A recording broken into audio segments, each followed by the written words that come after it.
mine is Rev Sven. I am the communications coordinator for a mental health nonprofit known as Anime for Humanity, and I am actually here with one of the community members that I've met through Anime for Humanity to discuss DID, which he will get into more here very briefly. His name is Matt, but I know him as Zor, so if you hear me say either, it's the same guy. So go ahead and give them a little bit of a brief introduction, Zor, and we will actually show a little brief video presentation after this as well. All right. Hi, yeah, I'm Matt, aka Zor. I am the host of our system. We'll get into what that means in a minute. Uh, but I have dissociative identity disorder, something that came out that I figured I found out about only a couple of years ago. That been things I've been struggling with for a long time in my life because of way certain events happened, kind of point things out. And I went to doctors and we did some talking, and this is what we found out. And it makes sense of a whole lot of stuff now. I kind of brought this up because there was a lot of conversation in the AFH server about it. People didn't really know what it was, which is not necessarily surprising. It's something that's very misunderstood in popular culture. Movies like Split have done a horrible disservice to people. And I kind of wanted to at least give a little bit of information, kind of help people understand what it is and what we go through, people like me with it. So it's kind of what we're going to do tonight. As he said, we're going to kind of I'll give a few definitions, a few basic information kind of things. If he has any questions, he can pop in anytime. Don't mute yourself the entire time. That make me more nervous, um, which I am a little nervous. I apologize up front for that. This is my first time doing something of this nature, so I'm hoping it starts something bigger to help people out. Um, DID, dissociative identity disorder, is not as rare as people tend to think. It used to be called multiple personality disorder. They renamed it to kind of have a better sense of what it actually is and how it operates. It's not necessarily different personalities, but different identities of the same person. That's what I mean by system. System is the clinical term for a collective of people in DID. For myself, for example, that's 12 of us, 13, counting what we call a shadow, who is not out very often, but has some of the more negative effects that we tend to see with it. Uh, what this means is that I can sometimes slip in and out, and other people be talking. Van, Stephen here, knows Pixie, one of our alters, very well. She trolls a lot of the streams and stuff, and some of you guys probably know her too. She's also very active in the AFH community. And what happens is when she's out, she's controlling what's going on in the body. I have no idea what's happening, and that's just part of dealing with it. For a long time, I was losing time and not knowing why, having no memory of what was happening. This is because of this. It's called dissociative amnesia. It's something we all live with. The I'm trying to think of how I put this in a good context for you. Um, it's a very complicated condition. It's really hard to put simple terms to it because of this, and that's what makes it so hard to people understand it.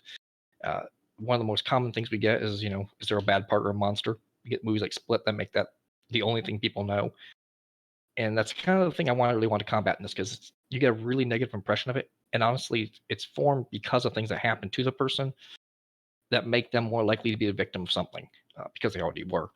It's not something that tends to be a really dangerous thing. It's like most mental health things, people aren't dangerous for having it. I want to stress that and not up front as many times as I can, probably. The other thing I want to stress several times is I'm not a professional. I'm just living with this, and I'm speaking from my experience here. If I cite something, I'll tell you who the source is because I have several sources that I'll actually note, including the DSM, which is the book psychologists actually use when you go to a doctor to diagnose you. This is the manual they look at. They actually define it in here, and I'm going to read this definition for you. Let me pull up that tab here. This is really talking about the development of it. They say that the development of it comes from overwhelming experiences, traumatic events, and/or abuse coming in childhood, and it almost always forms in childhood. And it is a trauma disorder. It does not start. A lot of people talk about how they're a system without having trauma. That's not DID. That's an entirely different thing.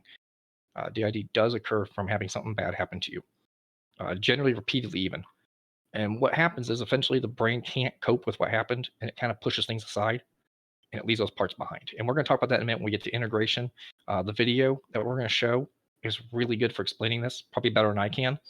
And the young lady who does it has DID herself. She's also got a 4-year degree in psychology, so she has a bit more academic scholarship behind her than I do, which is why we're going to show her video here in a minute. But essentially, what it does, it's a disruption of your identity in the everyday process. Sometimes they're really short, sometimes it'll be longer things. I have times where I can go 5 to 15 minutes, sometimes up to 3 hours without having any idea what's going on. Somebody else is out doing something.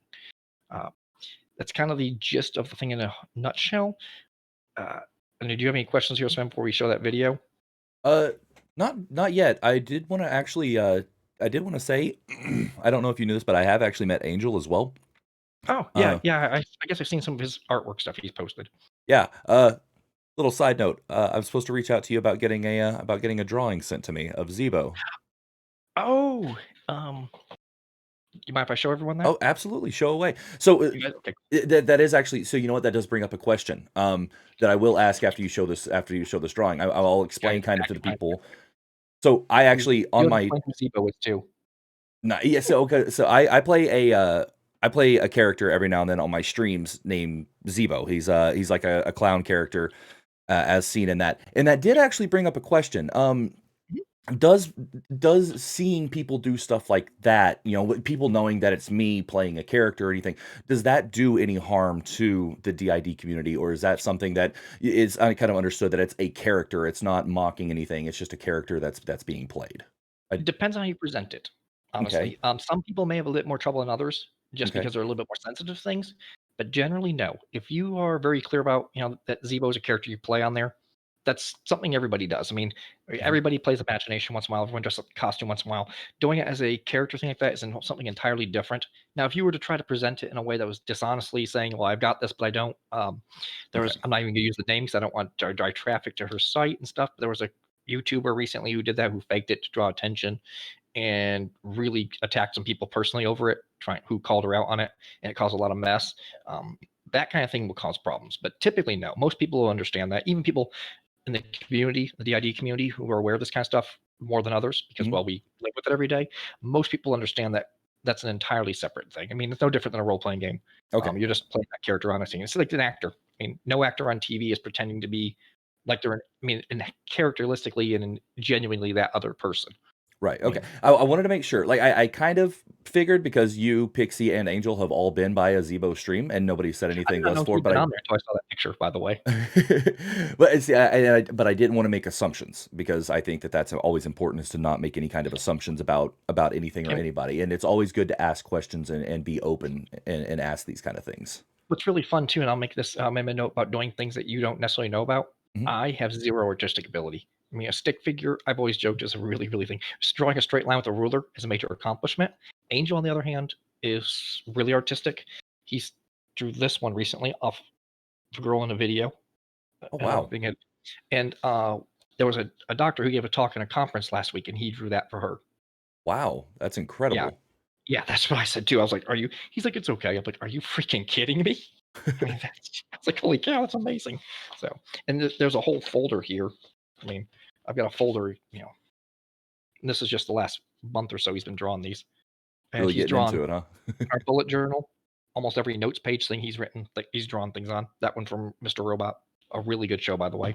Yeah, like that. If that's any inclination of how good Angel is I've never seen Yeah. Mr. Robot, but knew that that was from Mr. Robot, just from artwork that I've seen for the show. So, Now that show is very interesting. That the main character. I'm going to drop a spoiler alert here. If you're going to watch it and don't want to be, you want to be surprised, mute this for a minute. earmuffs. He Elliot has DID. You don't know this Really? at the beginning. He muses in the beginning that he thinks he might be schizophrenic because he's hearing this other voice, and he starts off saying, "Hello, Fred," talking to the camera, talking to the audience, making the audience part of the system in a sense. And they toy with this throughout the entire show. The character he talks to, Mr. Robot, turns out is a representation of his dad in a different form than he felt outside in reality. And it's kind of part. And they realize really early that they're part of each other, and they can't get rid of it. They can't win against each other. And it slowly comes out in the very last episode or second to last episode. They drop that bombshell that when he's talking to his doctor, that she makes that statement to him, and everything falls into place. And it's a little bit off in how it presents it. It's a little bit grandiose at times, but a lot of that, like visualizing the people, is a lot more for the audience's sake than the genuine thing. I mean, like when I hear Pixie comment, like I did a minute ago when I looked over my shoulder, it's not because I hear her literally behind me like a hallucination. I know it's internal, but that's just they do that for the audience sake, so they know what the other person is. And then when they switch out, sometimes they'll switch which characters in that position talking to somebody else. So you'll Mhm. see a different person, so you can visually understand what's happening. But they did a really, really good job making that fairly authentic. They actually had a psychologist on staff that they kept as an advisor, that they talked to initially first when he was writing the show, and then she was giving really a lot of feedback. And he's like, "Hey, do you just want to come on as an advisor?" And they really took her words to heart, and they did a really, really good job with it. I think that's always very important whenever somebody is trying to make some kind of form of entertainment by also taking Yeah, something like that and using it as a plot point to yeah, get experts and advisors, because they did the same thing for Hellblade. the video game Yes, Hellblade. They did a great absolutely. job doing that with that. And and like Oh, go ahead. unlike Hellblade though, the DID Elliot's going through, while that's a major part of what's happening, and it Mhm. causes a lot of the conflict and conflict resolution stuff revolves around it, the show is less about that specifically than what's going on in the world that he's part of. It's a So it's subplot happening. more than it is a Yeah, plot. and it's a very important one. It's a very important part to his character and drives a lot of his character decisions. But the way they frame it is less about his mental disorder than like Hellblade, for example, which is all about her battle. Mhm. So they did it, but in both cases, they did it very authentically. I loved Hellblade, by the way. It Yes. creeped me out at times, but I loved it. Yeah, with a good set of headphones, that game can be terrifying. That's what like Pixie said. You must play it with headphones. Yeah. If you're ready, go ahead and give an introduction on Yeah. this video because I do have a couple of other Okay. Yeah. questions, but I want to make sure that they're not actually addressed in this video before I Okay. ask them. So, Yeah. So this is Jess. I think it's one out at the time from Multiplicity Me. That's her name online and her channel. You can find her on YouTube under that name and on Twitter and all that. I think by the time I post this somewhere, I'll put all those links in there and everything. They said they give us permission to use this video any way we want for advocacy work like this. And she's a person with DID herself. She's lived with it for years, so she knows it in and out from her own experiences. But she's also got a degree in psychology and is a licensed therapist, so she's got professional and academic credentials behind her as well. And this video, she'll describe what DID is, how it forms somewhat, and we'll talk about that a little bit more later too, if we want. Yeah, I'm sure there'll probably be questions that come up with that. She'll also talk about the process, what they call integration, which is critical to the healing process. And there's a couple different definitions for that too, and we'll talk about that after the video. But she kind of gives a really good, in a nutshell, video. This is a video she did an educational series that's specifically to do This this. is Jess from Multiplicity and Me, and today we're doing our very first Educated lesson all about understanding dissociation and integration.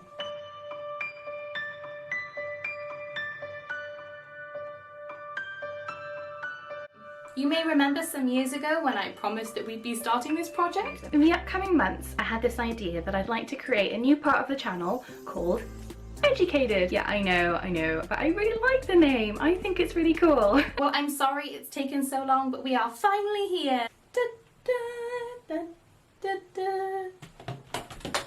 Oh god. So let's get started. Dissociative disorders are complex mental health issues with lots of things to know about them. In this episode, we're going to discuss two very important things. What is dissociation and what is integration?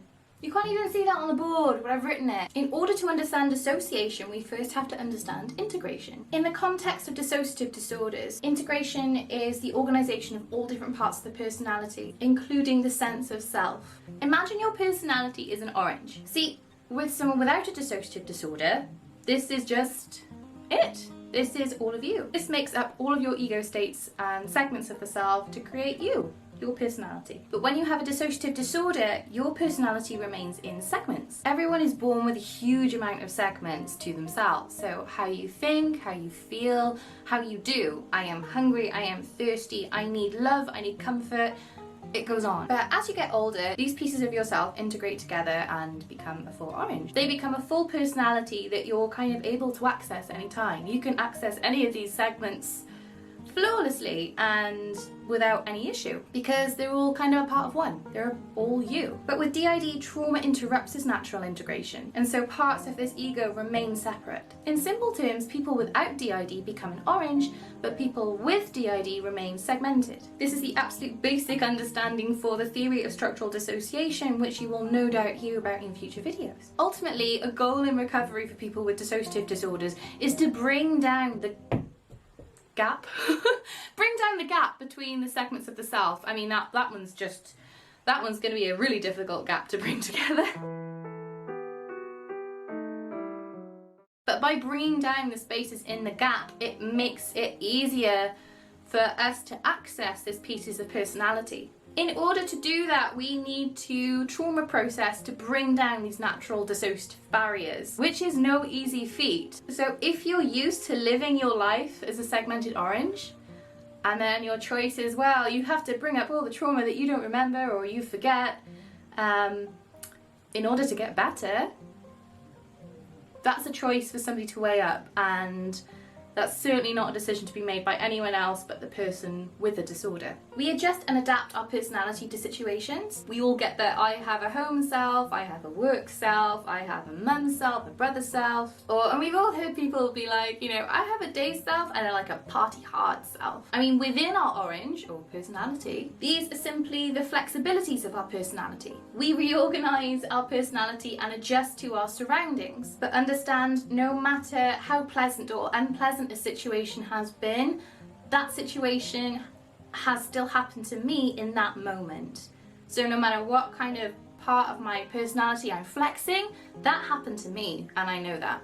Dissociation, however, is a major failure of integration that interferes with and changes our sense of self and personality. Trauma and disorganized attachments affect and interrupt that natural integration that we have in childhood of these ego states. If a child cannot fight or flight, they may dissociate and later may have an inability to recall what happened to them, or feel like the situation happened to somebody else. People with dissociative disorders are a little bit like Schrodinger's cats. They simultaneously both know and don't know what they've been through. Even if they cannot recall what's happened, another part of them sort of deep down may be able to. This is how dissociative disorders act as a natural built-in barrier for children. It's an incredible defense mechanism. It allows them to continue on in life not knowing what they have been through, while another part of them holds on to these memories away from the surface. These divided responses of the self are called dissociative parts of the personality. The part that continues on in life and doesn't know anymore is called the apparently normal part. Their job is to just get on with life and get on with things that happen to them. And the part that holds on to these memories is called the emotional part. Dissociation itself is a common awareness that affects everyone in some degree. You may recognize these common dissociations when I mention daydreaming or highway hypnosis. This is a normal occurrence of dissociation. But the problem is when this spacing out starts to interrupt daily life. This is when it starts to become a disorder. Ultimately, a goal for people with dissociative disorders is to bring down these gaps between the segments of the self in order to lessen distress and improve functioning.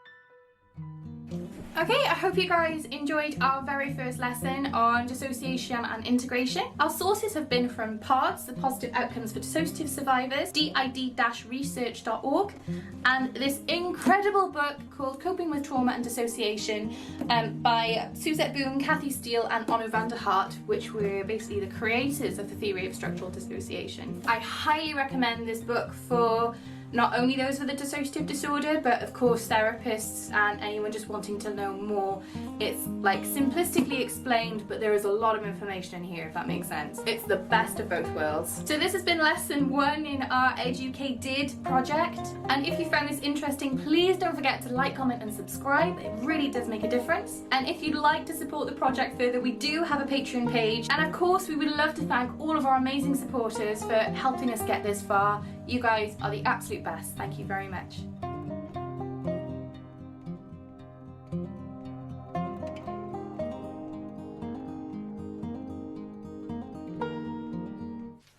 See, this is supposed to be a really nice metaphor, but peeling back the layers of your self is proving very, very difficult. Ah, squished in my eye! Oh my gosh. We're back. That did actually that brought up some interesting points. That covered some things that I in myself was unaware of. Like from what I'm gathering from the video, it seems like it in and of itself being being a trauma based disorder makes it seem as though maybe it's a developmental disorder because you're not able to completely integrate entirely. So some of the identities stay dissociated because naturally your whole personality is supposed to integrate over time as a Right. developmental thing. Yeah, essentially what happens is that the infant we're kind of needs driven, and you have kids, you had seen this as toddlers, they get called the terrible twos, they seem very schizophrenic. They can change on a dime from one personality to another almost. That's essentially what's happening is these different facets. While they're exploring who they are as a person, you see elements of personality in each kid. It's very much a very needs driven thing. And somewhere around there, in between that and the early childhood years, you start getting kind of a sense of self amongst who they are as a family, and that kind of forms together. And you see less of that so I hate to use this for schizophrenic, but you get to see that kind of almost bipolar like change. One minute they're happy, next minute they're wailing, next minute they're demanding this, next minute they're angry. That kind of rapid. You don't see that kind of dramatic thing as they start to get older because that kind of comes together. And it's more coalesced into a singular kind of sense. And then, of course, a little bit later on, they start identifying amongst peer groups and defining who they are. But their friends are experimenting and push and pull there. And somewhere around the tween years, when they're starting to really kind of branch out who they are as a person, that's kind of all come together to a single point at that point. The oranges, for example. Okay. And of course, in adulthood, by the time you're a young adult, you're a teenager, you're starting to rebel away from family, even peer groups. You start to kind of defining, exploring like who you are in your own sense, and defining your own self. And of course, that carries into young adulthood. Before you really, somewhere by young adulthood, you're kind of defined as who you are. You're past that finding yourself stage of your life. What happens here, though, is when some of this stuff happens, when something happens to get in the way of that, the brain creates what they call an amnesia barrier or an amnesia wall. You hear a lot used, and basically you'll tuck that part away somewhere in the back of the mind and try to forget it exists. Try to pretend it's not there. Well, part of that still experience that's still there, so that can't come together the way it's supposed to, because that would shatter that illusion that it's not there. So what happens is all these different pieces, instead of coming together, kind of all develop along that same process. They kind of go through this exploring who you are amongst this person, as this person, amongst this person, amongst your family, then amongst your friends, and then ultimately, it's adulthood. They kind of all do that same process, except they don't ever come together as a single thing, so it remains separate. And that's why they get so defined. That's where it comes like, that's why Pixie is very different than me. Angel is very different than me. Angel's much more moody than I am. Caleb is very logical, math minded. Not my thing either. But they all have different purposes originally when they first came into the system, and then from different reasons, different things going on in the background. And I'm not getting into the specifics in my case; that's very personal stuff.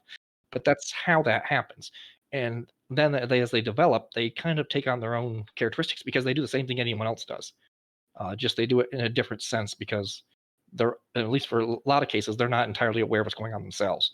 Matter of fact, in my system, they didn't know that they were part of a system. They didn't understand that connection either for decades. It wasn't until other people figured out, and we'll get into that later if you want, how I found out, but that became a whole different, thing. They didn't know it either. So, if you don't mind my asking, at around what age did kind of all of the kind of epiphany happen that this is something that you're going to have to kind of work on it, like that you kind of discovered, oh wow, this is what's going on, because I would have to assume, so as somebody with Okay. that's been diagnosed with intermittent explosive disorder, not understanding until I was way older. Like I didn't understand until I was in my 20s why I could be super happy, and then somebody just say something just a little off-putting, and then I would black out, be gone, and I would never hurt anybody or do anything, but I would just get into this like this rage, and I didn't understand what was going on until I was properly diagnosed into my 20s. There was a lot of guesswork done when I was younger, but Oh, so I I wish that understand happened. that it was well, it was, as just being 30 now, this is something I've only lived with, understanding for a few years, and I'm kind of curious as somebody who was very confused, and it was kind of, it was hard. It's very difficult to not know what's going on, and then when you have that epiphany to where you can finally start taking the steps towards getting to where you want to be in life, with the understanding of what's going on. Around when did that happen to you? So I can tell you the exact date that everything shattered, and that's the term I use. That's the term several of us use. That life as we knew it completely fell apart, and that was April 23rd, 2018. Very recent. Yes, about a little over 2 years ago. Um, and what happened is two friends came over, two very dear friends and close friends of me who knew people, really close friends of mine online, and I'll explain what that means in a minute. And they discovered that these people, they just through whatever suspicions over a couple of years, some suspicions developed, and they started kind of doing, unusual things, trying to figure out what was going on with these people, why they were so unusual, and why something just didn't add up. Things were just a little off. And they eventually did some sort of like, investigation of stuff and found they couldn't find any trace of them, and then some like online stuff and managed to track back to me. And they're like, "Hey, we know you're making this up. What's going on? And we want you to knock it off. And I had no idea what they were talking about. Um, so I get into the background of my story a little bit. I didn't know until, like I said, until about 2.5 years ago. I didn't meet Pixie and them, and I do use the term meet because I met them as friends online a little over a decade ago, 2009-ish. And for years, though, I had times where things would happen and I had no idea. Right? I've come people with we talked about that, no idea. Or I go through entire classes at school and have no idea what was talked about. My grades were really, really good for a long time up through grade school, and then somewhere around junior high, high school, they started to kind of flounder a bit, and there was a lot of reasons going on for that. And then high school, it completely, I was a BC student. Things were dramatically different there, and ironically, that's when we were most stable as far as things happening, as far as splitting and stuff and system parts coming into being. That was already that pretty much finished by that point by the time I was a teenager, and it was the in and out around that caused a lot of that chaos. I just didn't understand it. I mean, I'd wake up in clothing I didn't go to bed in. I'd find stuff in my room, stuff that I had no idea where it came from. Clothing, books, whatever. I'm like, and it was really confusing. I had time gaps I couldn't account for. And it kind of, a lot of that you kind of chalk up, you try to forget because some of it was embarrassing stuff. Some of it was just kind of stuff you want to pretend didn't exist. And you kind of chalk up to teenager stuff or maybe something I did. So I just kind of push it away. And there's a lot of shame involved in some of that too, because of the way society is. And so for a long time that was happening. I mean, I moved out, got put in the military, and that was happening while I was in the dorms. Friends would come over, knock on the door, and they said they'd really hear me, but I wouldn't answer for some reason, act like I wasn't at home, or I just would disappear when they had plans with me, and they show up and I was gone. That was happening all the time. There were lots of times I couldn't account for again. Lots of these incidents coming up. One day for example, I was playing a game on my PlayStation in my dorm room. 1 minute, literally, it felt like the next minute, like a blink of the eye. I'm in my truck driving home, and I'm not wearing the clothes I was wearing in the dorm room. No idea. And it had been like 2 hours. No idea what happened to any of that. So those little things have been happening for a long time, and people that know me knew I had the flaky memory a bit, and that kind of thing would happen, but they didn't ever really piece together what happened. Sometimes they tell me, "Wow, you were really different last night. You had a lot of fun last night." And I have no idea what they're talking about. And I just play along because I got really good at that because you have to. Otherwise, people start looking like you're really weird, and you learn very quickly. Particularly in high school, kids are savage, and if you're that off kid, that weird kid, that psycho kid, you get really ostracized. So I learned really quickly just to play along and to cover and lie my way through things. Basically, I got really good at that, and I fell into the geeky group. We were a bunch of gamers. We played like RPGs, like D&D and Star Wars. So we kind of fell into that nerdy group anyway. So we were very isolated in a tight, small group anyway. So I was able to kind of hide it better that way, and even into adulthood. But when those friends showed up that day and said, "Hey, we know these people are you. What are you doing?" I was shocked. I was terrified. I had no idea what they were talking about. I've been talking to these people for 10 years. Uh, and how that came about is I was on GHB, basically, Xyrem, basically the legal version of GHB, the date rape drug, because they thought I had narcolepsy and it was helping me knock out at night. The side effect is it has lots of weird effects to the brain, being GHB, go figure, right? So it came to maybe a basket case when I was on it. But it was during this period that I guess those barriers, because of what it was doing in the brain chemistry and because it was causing that mental fogginess, fuzziness, it was kind of causing that to come apart a little bit. The others started getting online. And that was the real big key on that. Somewhere around 2008, 2009, some of them started to get online. About the time Facebook got big, we were playing a game on there, and I met them actually in a chat room, two of them, Pixie and Kitten, when somebody was harassing them, and I kind of stepped in and said, "Hey, leave these people alone," and it kind of took off as a friendship from there, and it was really close. And a lot of people say later, "So why are you such good friends with them?" And say, "I don't know, there's just a connection. We just connected somehow." And they were so much younger than me. I mean, they were like young teens at the time, and I was in my 20s, and it just didn't make any sense. And we never really understood why, but I never really thought because it just seemed okay. And that's the subconscious saying, "Hey, there's nothing to worry about. Don't worry about it." Because the subconscious, even if I didn't know, the subconscious mind does, right? And so after 10 years of this, other friends who knew me locally, who knew me online locally, started talking with some of these people too because they were seeing the posts in the cross chat. You know how that works in social media. And they are the ones that figured it out. Something was wrong in the contact of that. And because of that, I went to the doctors and I started saying, "Hey, all this stuff's been going on for a decade at this point. I have no idea what they're talking about, but they have absolute proof that it's not, that they can track down to like IP address things and prove that it comes from me. And I have no idea what they're talking about, and I'm terrified." And that's when they started talking to me. We went through a couple sessions, talking to the doctors about some of these experiences, both then and earlier stuff I mentioned, losing time, finding things I didn't do. And they put me through a whole series of, I think there's 3 or 4 of these questionnaire type tests trying to gauge where your thinking is at, where your mind's at. And so there's no direct test for dissociation or DID, but the answers that you would expect to find from someone who's got this sort of dissociative thing going on mine were dead center in that. I mean, I was absolutely spot on to that. And they said, "This, listen." They said we think it's dissociative. Let's do these tests. They came back a month later and said, "This absolutely is. That's exactly what's going on. This is dissociative of some sort, probably on the farther end of the spectrum because dissociation is a spectrum, and we'll talk about that in a second. But this is what's going on, and these other things are you just don't know it, and that's a dissociative disorder, and that's how I found out. And yeah, Interesting. 2.5 years ago. So, if Yeah. you don't mind me asking, like, what kind of stuff were your friends seeing online that kind of led them to believe it? Was there something in like the way that conversations were being had that tipped them off that may have made Well, something that may have sounded similar to something you would say, but it wasn't you? sort of. They said with small inconsistencies. They said at first it was really hard to know, and Hmm. because all of them are very different from each other. Right. And there was little inconsistencies. At some point, somebody would say something, or they would talk to them, and say, "Hey, we talked about this," and like, "I didn't talk about that with you." Or somebody would say something that they probably shouldn't have known, or probably wouldn't have known. Which particularly with Pixie and Kitten, but they were co-conscious inside. They would always tell them, "Well, we have a twin brain," because growing up, and they have a whole sense of inside. They have a whole sense of a world and a life. They live in a different place than I grew up. They had a sense of what happened to them, kind of and to us kind of got twisted and subconsciously the brain to rationalize it because the brain wants to make sense of life. That's just what the brain does. Right. So when they would have things that happened, it wouldn't make sense to have this incident, years later this incident, years later this, years later this. And not all of it was bad things. I mean, they'd be out, playing with friends in the neighborhood when we lived in California, for example. There are times playing with some of the, which are mostly girls in our neighborhood. There were times playing some of the girl games that some of the girl parts were involved in that I had no knowledge of, but they do. And those became inside events, like a lot of the little girls typically like to do, like cheerleading and stuff. That became them being cheerleaders, like doing cheerleading camp with all these friends of theirs on side inside. And the brain kind of created an inner world narrative to kind of protect them, because without that, they would start questioning, why am I different than this person, or why does that person have a life and I don't? So the brain kind of created a narrative to kind of protect them and to make sense of what both the good and bad that happened to them in their life.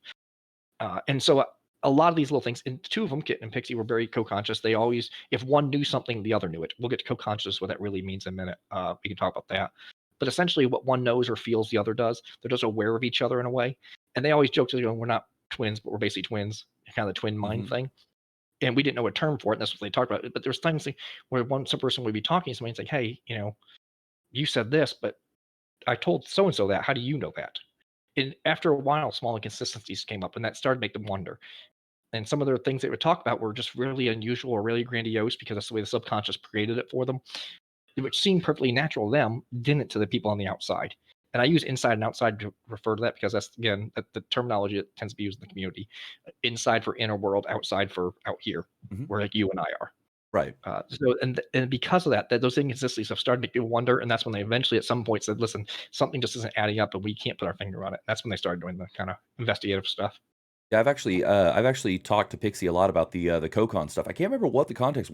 I think we were like watching something that was the same, and there was some stuff going on where there was a lot of like the co-consciousness stuff going on, and we were talking about it. I'll have to go back and see if I can remember what we were watching, but I do remember actually discussing that with Pixie once. So, I can describe what that's like for everybody. Can I give you a sense for these terms, how that operates, if you want? Sure, yeah, go ahead. I use the analogy of a car. The person who's out or fronting, fronting is a term a lot of people use. I use the term out. Whoever's actually out, which is the person that's in control of the body. Usually that's me. I'm the host. I'm the one that's out the most, which is why I identify with the body most. The girls obviously don't. The guys even have different manners of how they think they look and everything.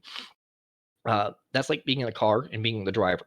You control where the car goes. You're aware of everything around you, but you ultimately have the control.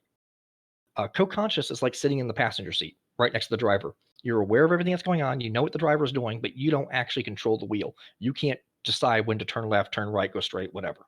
That's the driver's thing, but they're there and aware of it with you. Okay. Uh, there's a secondary state where you're somewhat aware, but not able. In that state, you're able to talk to each other. Crosstalk. That's what Pixie. Sometimes I say Pixie said this. Here, literally, it's not It's not like an auditory hallucination, but it's an inner voice that I just know is her. It sounds like her. It's just a feeling. But I'm aware of that. That's like sitting next to you, talking to you. That's a co-conscious kind of state. Pixie kind of has a protector role, so she has a bit more ability to do that more than the rest of us. Particularly since, and the goal is eventually get all of us be kind of like that mesh together Mhm. like that. Then there's a state where being in the back seat in like a limo with a wall between you, where you sort of know what's going on. You can look around you, see what's going on around you, but not have any control or any ability to speak to and from whoever's out front. This happened to a few times to me. It was one day I was doing some online school thing for a theology thing, and I had finished the class thing. I intended to do two or three of them, And the next thing I know, I'm watching ballet videos on YouTube. I have zero interest in ballet. I know a couple of people in the system do. And I could see it. It was like watching a movie in first person, seeing the hands do things, seeing the eyes do, but having no control and no ability to communicate with whoever was doing it. That's like the backseat, what I call the backseat kind of feeling. It's like watching a movie first person. You're aware of what's happening, but you can't control it, and you have no way of input or receive feedback from the person that is in control.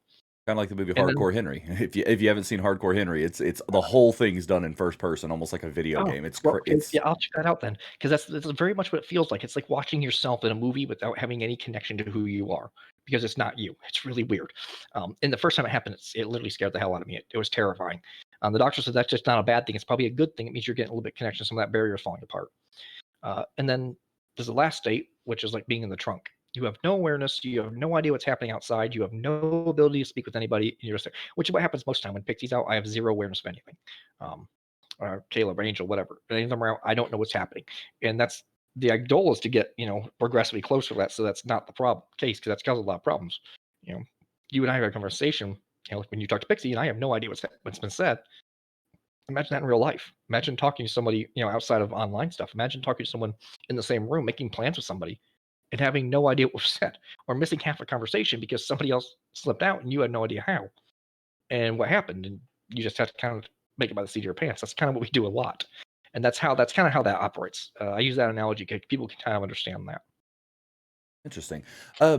This kind of does take the conversation a little bit off to a left turn, but I want to kind of go Mhm. back to something that me and you were talking about, I believe, before we even started this, Okay. and that was that you were a part of a project before before you started working on Yes. what we're currently trying to do now, Mhm. and you said that they were looking specifically for you know three different I guess you would call them metrics, male, over the age of 30, and there was another one. You hit those 2 marks. Were they looking specifically for that? Because Yes. statistically speaking, is it Okay. less So likely for a male to yes. Okay.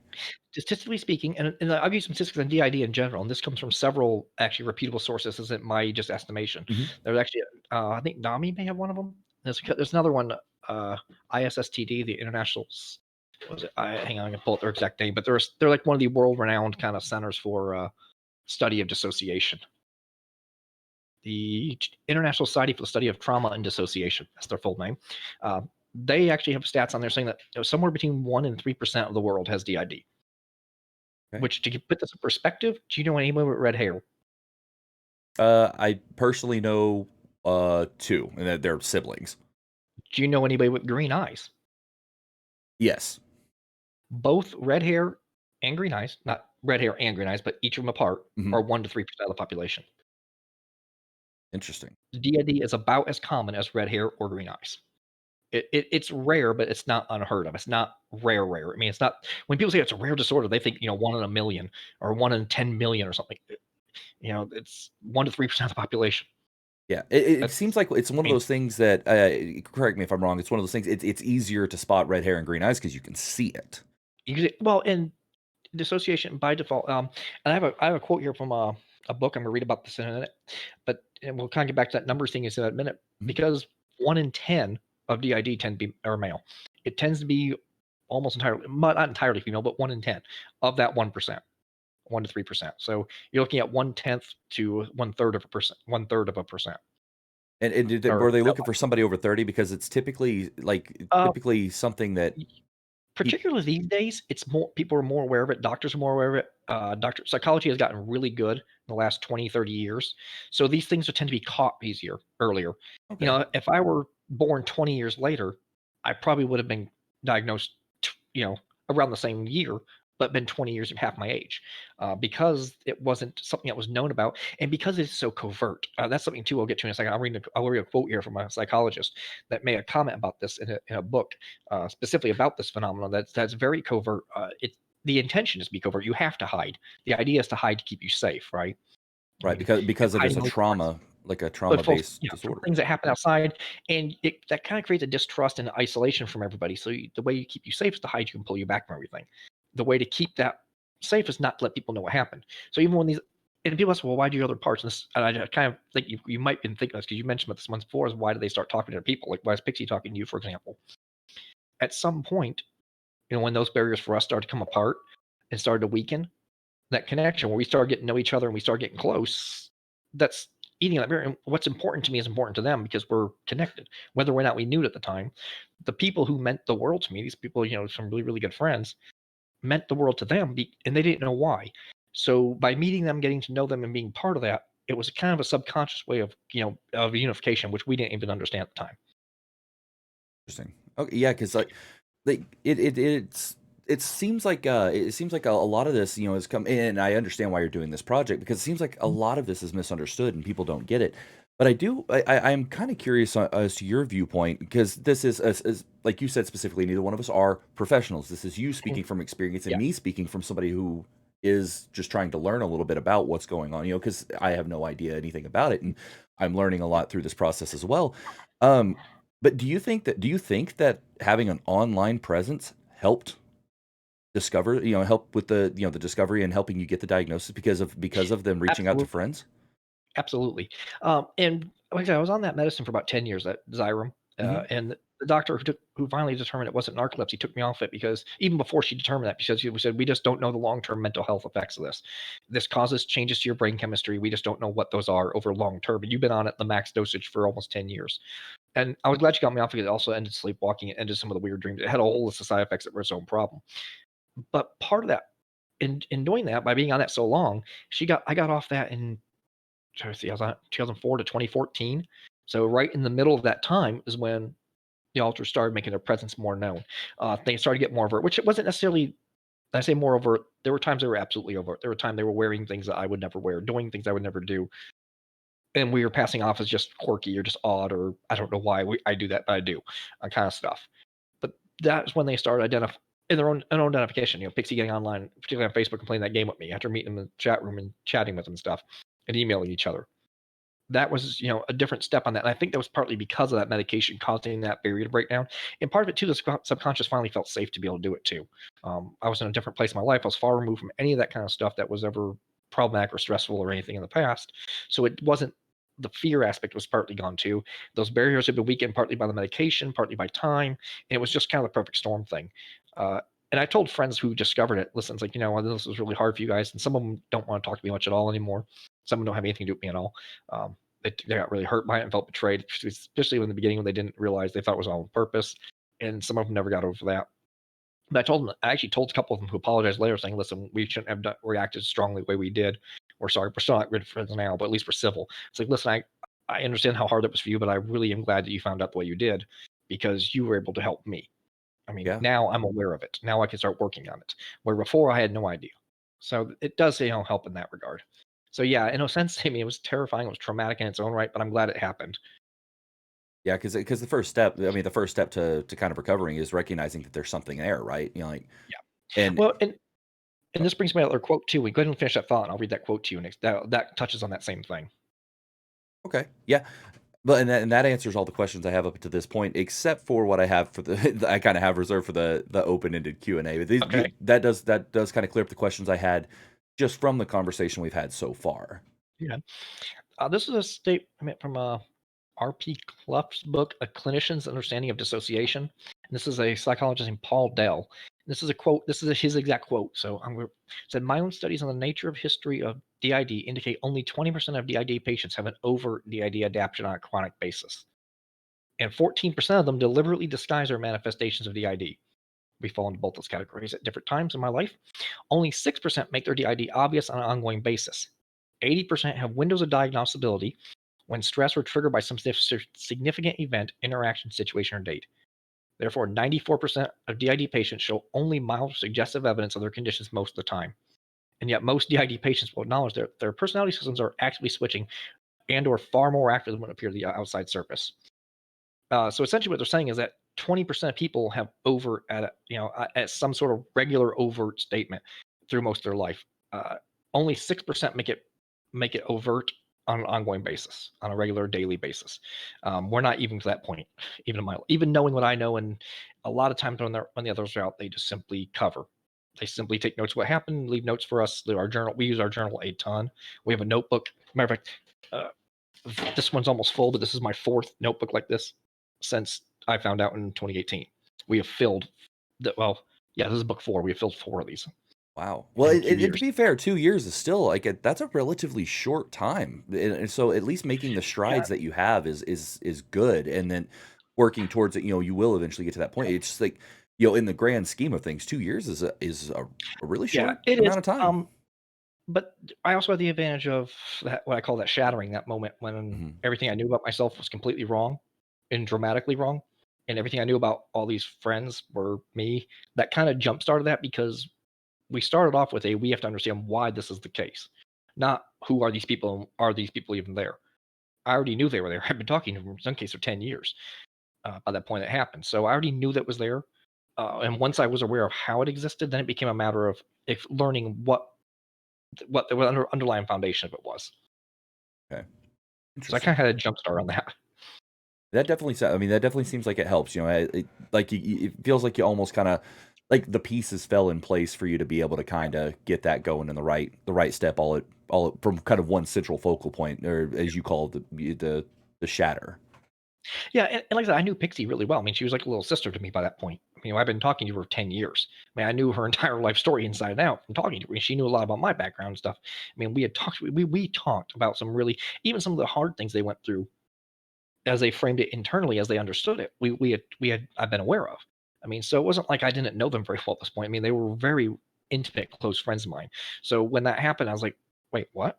I mean, I knew this art, and it was a matter of learning at this point, and we're still trying to work on some of this. Is trying to recontextualize their internal experiences to external triggers or external incidents, because that's the way things were remembered inside is not necessarily the way it is outside. It's like a dream. Literally, the subconscious created that internal world for them in that narrative. So it's literally like a dream world in a sense. I mean, your dreams, you may have a dream based on something that you actually lived through outside. I mean, a lot of people will play a game or watch a movie right before bed and have a dream about that movie or something. But it's different because the subconscious kind of represents things differently. And that's the same thing for this. I mean, it's all subconscious driven. So it's not necessarily a one-to-one correlation sometimes. Very interesting. Yeah, so like, this is all, I okay, so I had never even heard of DID before I met you.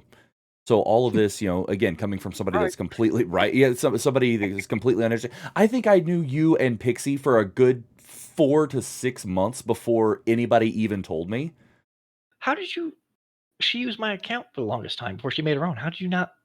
Well, okay, so Pixie actually, like, the Twitch streaming thing, y'all did start coming to my Twitch streams for a Yeah. while, and so it's like, and there was, like, no, maybe it was just me caught up in whatever was going on in my stream, and I just didn't notice it, but I think Mary was actually the first person to tell me, and I was like, Mary knew "Oh."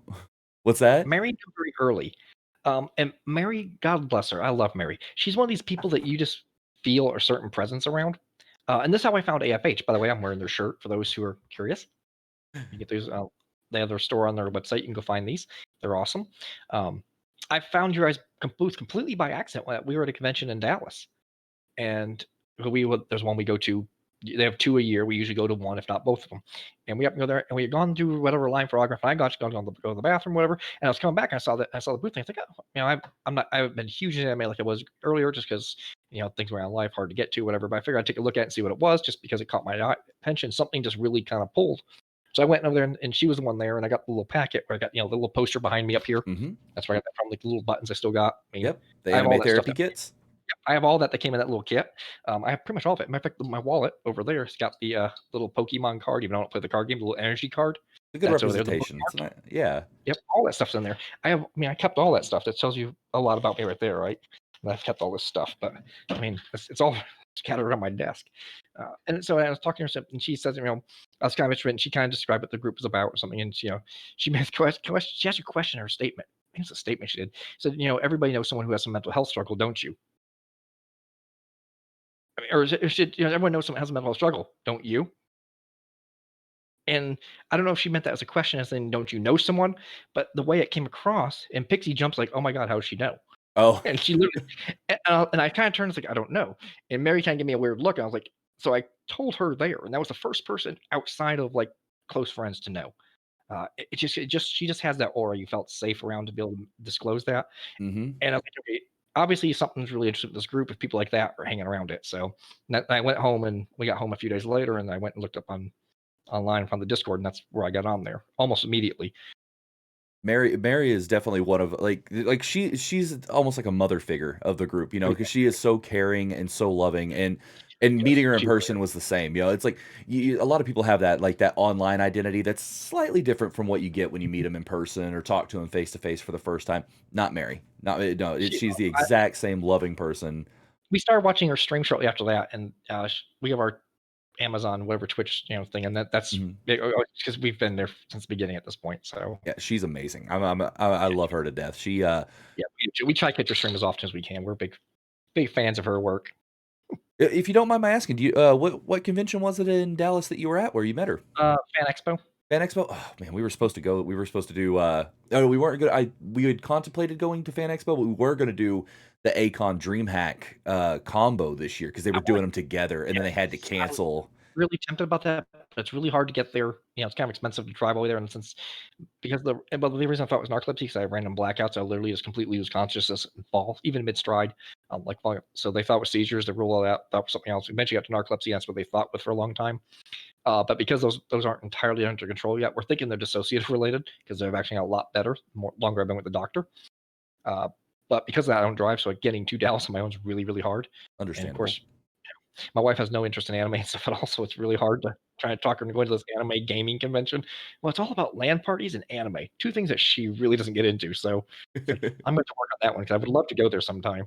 Yeah, it's ironic I, with me being involved with AFH. You know, I'm kind of more on the gaming Twitch side of it because I like as much as I do like anime, I'm not as well versed in it as a lot of the other members of the community. You know, like I Pinata and haven't. Mary and them.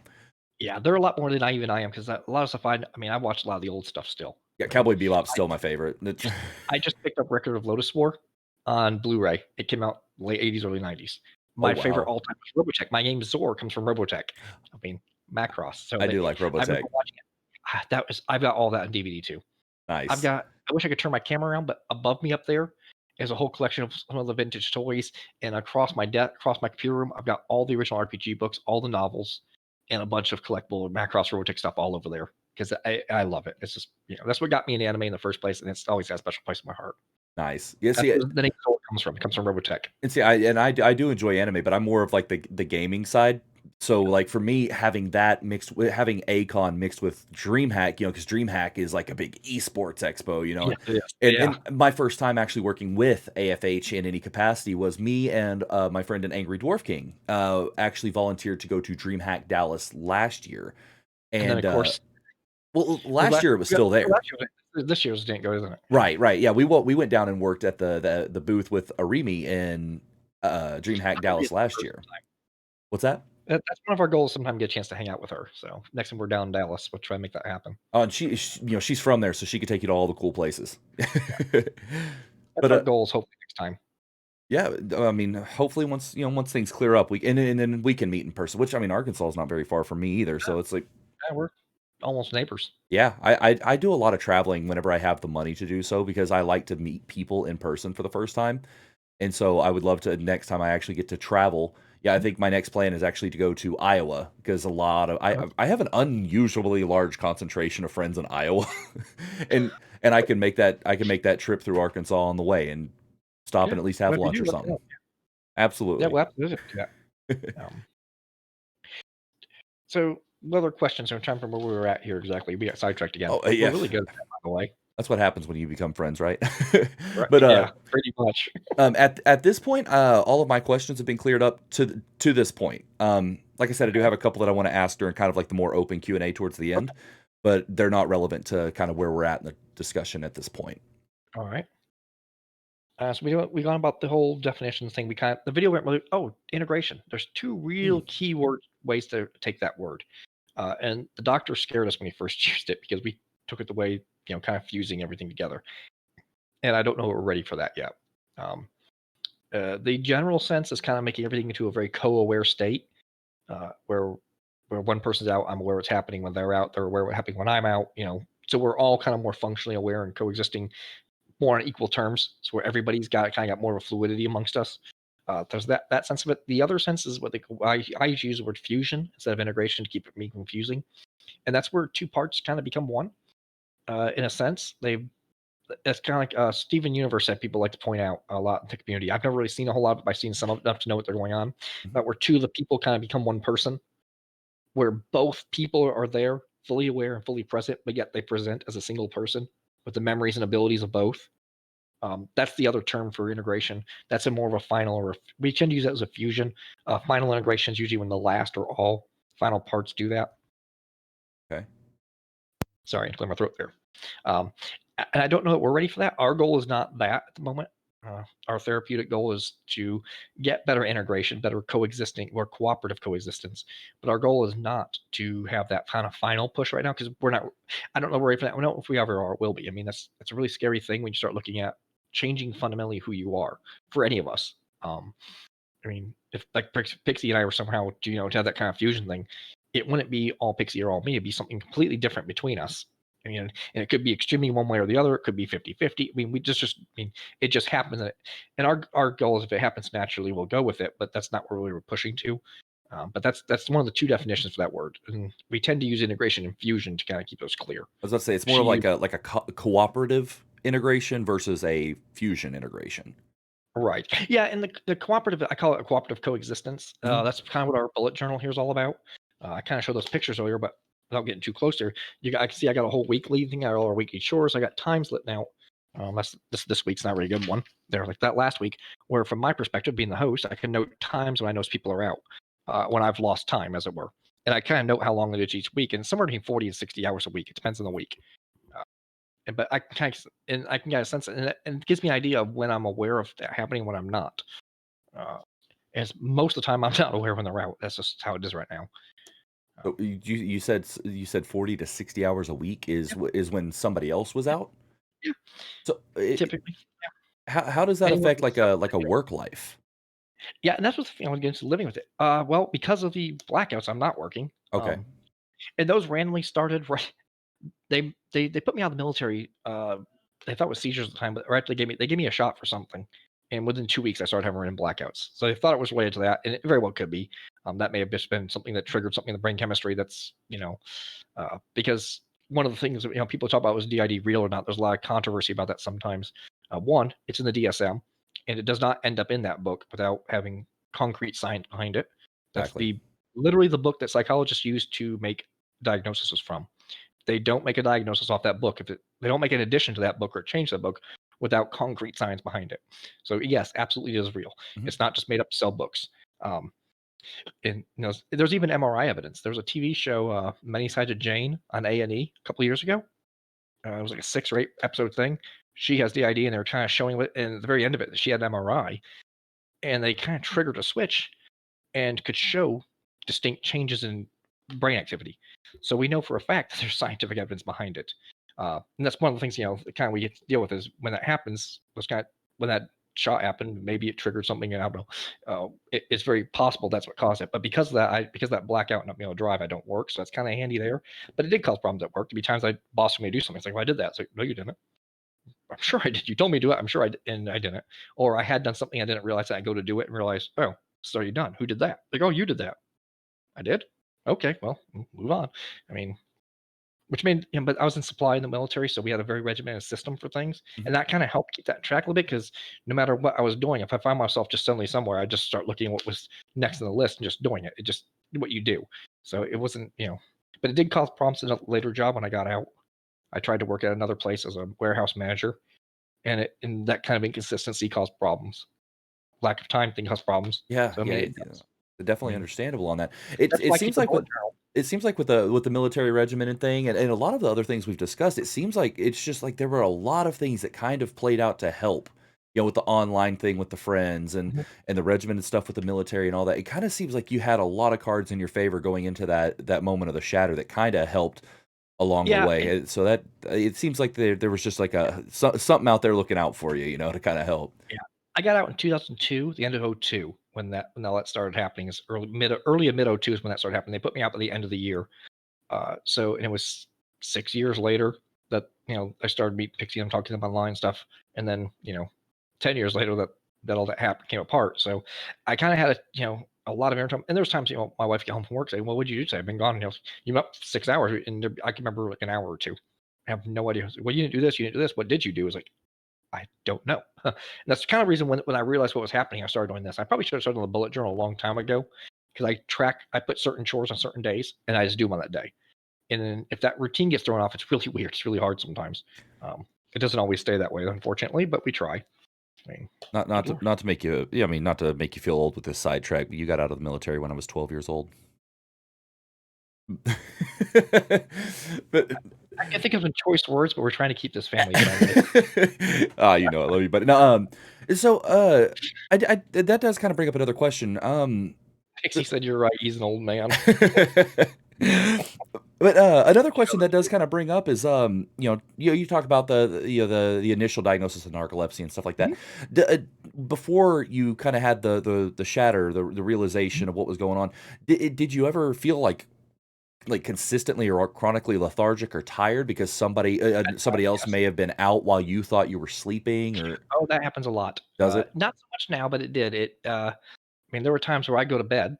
Hmm. I mean, I literally just go to bed, and I wake up exhausted. And people like, and I found out that Pixie and them had been out till 2, 3 in the morning, sometimes talking to people because it just seemed natural to them. And I wouldn't know what was going on. Of course, I had no idea what was going on. Or I'd be doing something.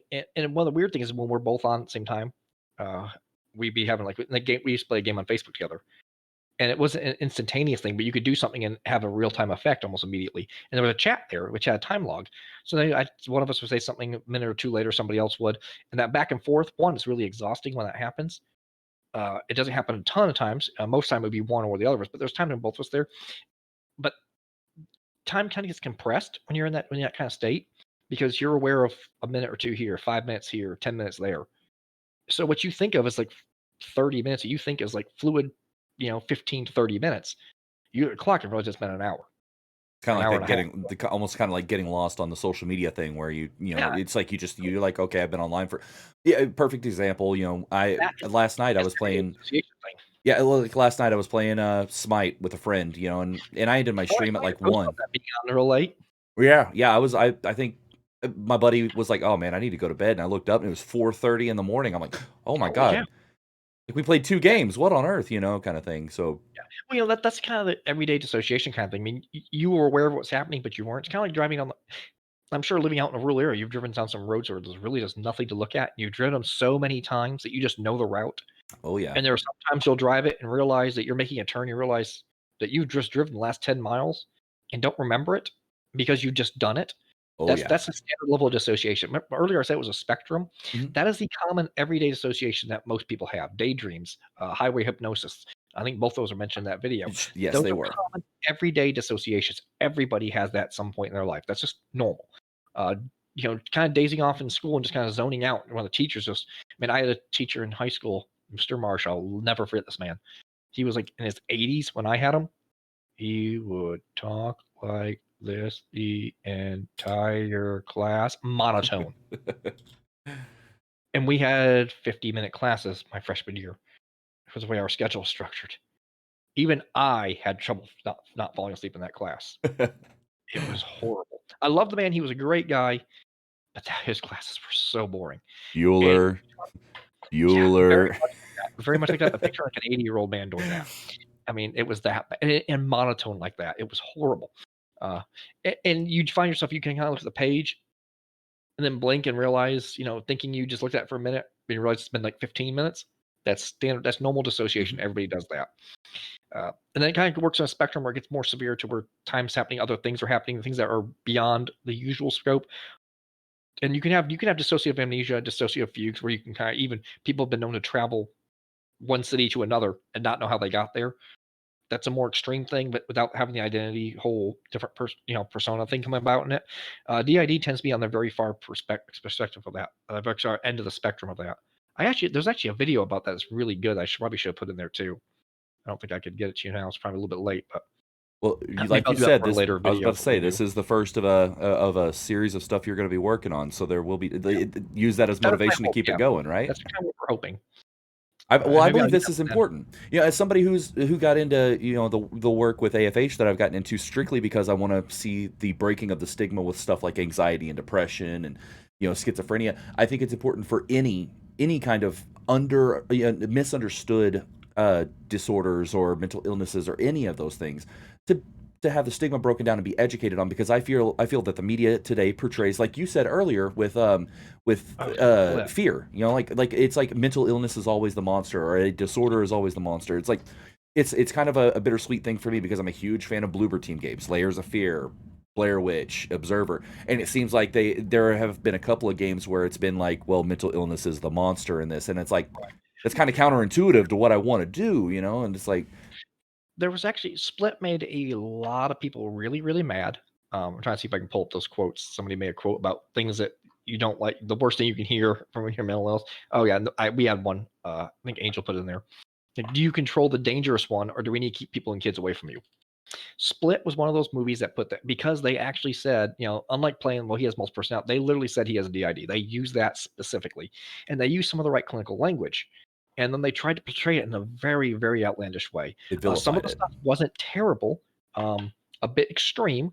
I mean, like, he has one persona that dressed out in totally different clothing. Pixie would do that if she had the opportunity, I think. I'm almost positive. Uh, just her personality. But Angel wouldn't care less what he wears, which is very different than me. We have very different perspectives on a lot of things, uh, religion, politics, even very fundamental things. We're very different on some cases, which is very confusing, by the way, very awkward. That's where my But open-ended Q&A is going to actually be, so okay, we'll be there ready you for go. that. All right. Oh, great. There we go. But one of the things that that movie did terrible about is one of the parts, because he had DID. One was a killer. That was why he kidnapped these girls. That's why he tortured them. That's why he had these superpowers to climb up the wall like friggin' Spider-Man and bend steel bars. Because and it creates this. There's a monster because he has this. Well, Yes. that's not true. Matter of fact, the DSM even records that people who have the idea are 70% more likely to have suicidal attempts or suicidal like actions than anyone else, than baseline normal people, healthy people. 70%. Yeah, 70%, over 70% of patients with dissociative identity disorder have attempted suicide. That is a direct quote from the DSM. Wow. And while we're not suicidal, we don't have that problem. I mean, I'm sure you've seen my arms a handful of times here. I mean, there's a part we call Shadow who is scared of trauma stuff coming out. It leaves scratches. It's kind of it'd be prime liken it to the proverbial slapping the hand when you kid reaches for the stove. I Mhm. mean, it's this scare tactic to keep them, hey, this is going to hurt, stay away. You cause a minor pain to keep them from getting burned. That's what this part is doing. It's trying to keep us away from bad stuff because it hurts.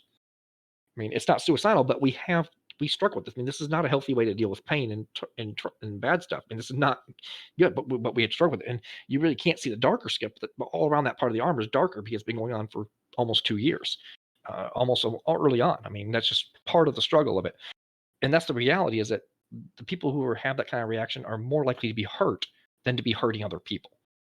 They're Right. more likely to be timid, to be defensive. I mean, the fight or flight response is the freeze, is the third option there. That tends to be what that response is, to run or to freeze. They don't fight back. Right, That's I often, believe that was actually mentioned in the video as well. yeah. Yeah. Yeah, and then some people, it's, some people who had extreme stuff, I mean, far worse than anything, that you could even imagine, have that even worse. I mean, so it's a really, and a lot of it comes down to how the mind perceived it too. I mean, 'cause I have a friend who's had been had something really bad happen to them as a kid, something in a similar vein, and they're like, well, that person doesn't have this. Well, yeah, good for them. I mean, but that's not how their brain perceived it. Doesn't matter. I mean, Exactly, yeah, no two people are alike. I mean, it's exactly.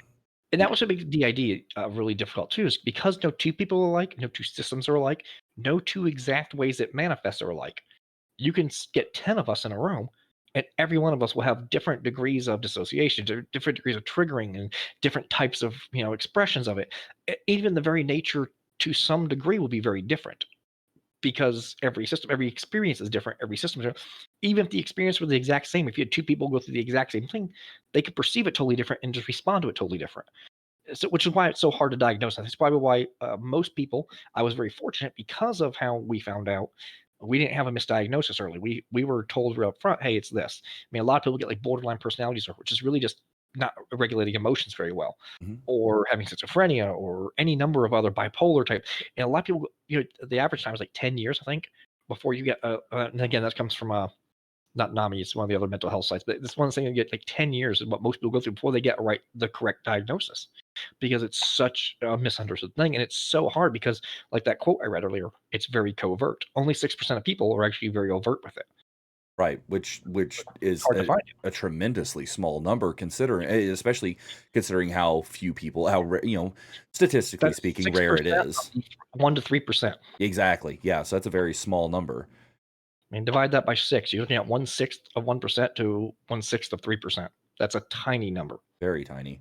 Yeah, And it's that's part of the reason why I started this, because there was a video entry system. She doesn't do stuff on YouTube anymore, but she did at the time. It's one of her last things she did.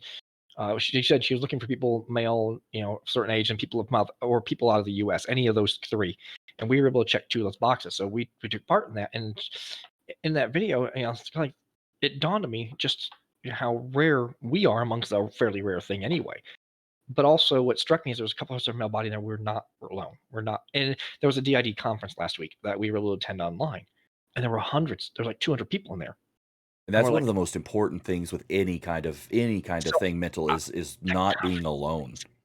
that conference was amazing because of that very reason. We felt for the first time we weren't alone in this, and that's really rare. I mean, it's really hard Feels like a because world lifted off your shoulders, doesn't it? yeah, and so much so that I bought tickets, the e-ticket to watch the conference from San Francisco online this year. It was supposed to happen last week. They did it virtual because of COVID, but they rescheduled the live event till next September.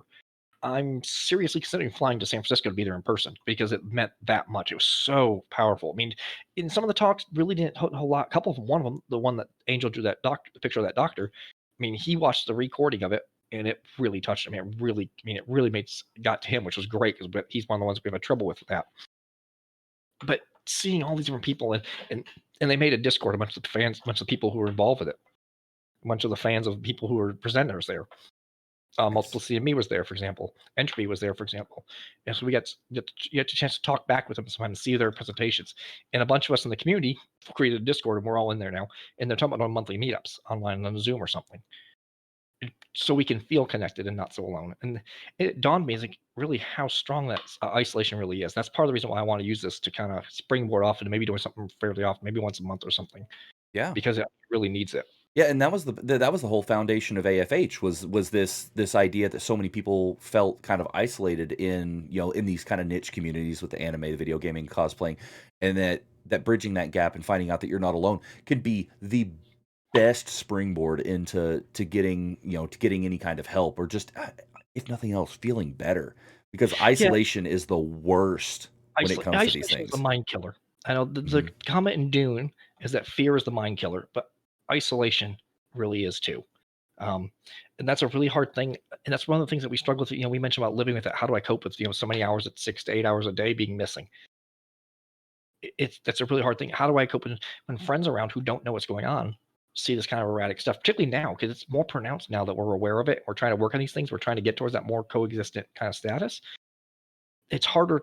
Pixie's made a comment that it's harder to hide herself the more present she is. So people who know us just pick up on it. Matter of fact, I was at church one day, and one of our friends who's a retired psychiatric nurse, she looked over and said, and Caleb was happened to be out because the church is very Jewish in nature, and which really appeals to him. And she looked over and says, like, "You're not Matthew. Who are you?" He's like, "How did you know?" He's like, and she just micro expressions, body language, little things because she knows us well enough and she knows what's going on. She knows what to look for. Our doctor can do that sometimes now. Matter of fact, Angel was bored drawing before our thing, but he had the music on real loud, had the hoodie pulled up down over the head, and then doctor said, the minute I saw the hoodie, I knew it wasn't you. I Because mean, you never wear hoodies. You never wear and the hoodie I up. certainly don't pull it down hard of my face, and that's, that's Angel's thing. He's very reclusive, very pulled back from everybody. Yeah, and Um, actually, to call back to to where you were discussing, the MRI showing different brain activities, that in and of itself can explain why Angel is so artistic when you need a yeah, ruler to draw a straight line. yeah. Even then, I have trouble. If you were to look through my bullet journal, maybe if we need to meet in person, I'll show you some of that. Some of these straight lines, these are all dots. It doesn't have lines. You have to draw your own. And some of these I use. I mean, I have Keep it on and I still standby. can't draw something straight. The tape that I use to mark the months on the edge of the months, I put a little piece of tape on here so I find different months easier. See a little green tape at the end. Oh, yeah, yeah, yeah. I will try up down to keep the book from getting fat, but I use tape. It's the same length. I put a thing on here to mark how long that tape is. I can't even get that straight. I feel you So, on that. That's kinda where I'm at. but yeah, Angel could draw that. I mean, he can draw some amazing stuff. I mean, it's just baffling. And I look at it. How? All those- But we're very different that way musically too. I mean, there's a little overlap. Pixie got me into My Chemical Romance. I would have been wearing that shirt tonight, not the Anime for Humanity one. She's very excited. We got a MCR shirt. She's out of her mind about it. Big So, fan myself here. I that is her don't favorite band in the world, hands down, see without a doubt. the people that are watching the video can see this. You can't, but I did the Zevo's Funhouse last night, and the black paint doesn't come off my eyes. It actually looks like I'm wearing eyeliner, so I look like a My Chemical Romance fan right now. Awesome.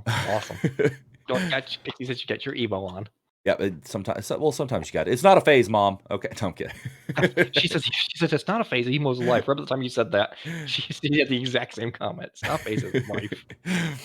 Yeah. And I like some of their music. I'm not hardcore like that. Like she isn't. A lot of the emo stuff. The early stuff is really way too emo for me. There's one or two songs. Okay, Black Parade, absolutely mind blowing. That's just a really good song in general. Like it's just That album, really well. absolutely beautiful, top to bottom. Yeah, see, and myself, I came into the My Chemical Romance scene in my teenage years whenever their second album came out. Yeah, like their second album came out, which was 3 Cheers for Sweet Revenge, and it had "I'm Not Okay, I Promise," and I was always watching music videos at the time. Yes, Helena, Ghost of You was a very good. The music video was really well done. Those 3 songs are probably my favorites on that album. It's probably all I ever listened to on it. They were the biggest ones on that album too, and they were really well done. But the Black Parade was such a masterpiece. That album though is amazing. You can tell the Queen and Pink Floyd influences beginning to end, and the story concept was brilliant. I really, really love that album. Well, and you can tell Gerard Way, the lead singer, is a storyteller because I mean, heck, he made the Umbrella Academy and Deadly Class, which was on Sci-Fi for that season. Yep. I really wish they got a second season because that was really enjoyable. And Umbrella Academy is brilliant. I mean, Yep. Then look at the video he did for The Return. That cryptic little teaser video. I mean, so well done. Fans just wanted to hear you're going to be back, and you do a 13-minute long little mini video, which is a love letter to the fans. Pixie picked up on like 100 different little Easter eggs to all the different albums and scenes. Like she recognized the church at one scene. The keychain she noted was a hotel. Was the Hotel Bella Muerta from one of the song lyrics. I mean, little things. I mean, just constant Easter eggs. And of course, it ended with "Thank you for summoning us back." To the fans, it was a love letter to the fans. Like, I mean, who else would do that? I'm not gonna lie, I got goosebumps and kind of teared up. Like Dude, we tried to get tickets to Dallas, the show in Dallas. Oh yeah, I would have loved to have gone. Yeah, we tried, and 8 times we picked seats, tried to process out, and by the time the credit card number thing would try to process, it would sold the seats up under us 8 times. Never seen anything like that happen. That's they sold out every show in under 30 minutes each. Yeah, that just shows the impact they had on an entire generation. That's 10 years. That's what 16 years later, 13 years later. Yeah, I mean, are you kidding me? Yep. I mean, it's amazing. So, yeah, I mean that's one of the things we talk about living with it. Different time. I mean, different people know. Some people know. Some people sort of know. Some people have a kind of slight understanding, and other people don't like it at all. Other people want nothing to do with some of the others. I mean, so living with it is a really balancing act. And that's kind of the other thing too. I'm kind of like reaching out for. So I'm liking the ability to kind of like reach out to people and let other people know that you're not. Because I'm sure if I'm going through that, other people are going through that. Right. Particularly people who are just finding out. Because living with it is hard. You don't know what you're doing minute to minute, where you'll be next, 10 minutes, right? It could change. We were at a pizza place down the street with some friends one day, and some Panic at the Disco song came on. I mean, I recognized it as Panic at the Disco because it's Panic at the Disco. They're everywhere. But Pixie loved that song. Next thing I know, next thing she realizes she's singing along and kind of bopping along to the song and realizes she's out. And people are like, oh, I didn't know you liked them.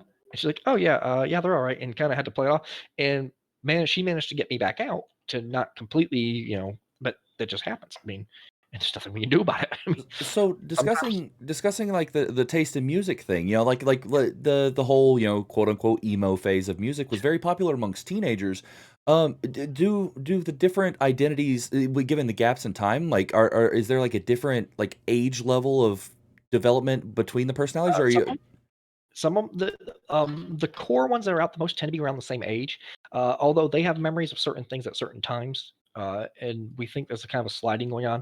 I know some of the ones are earliest, probably youngest age, and then a few years later, some of the others kind of came to be. We know what was going on then.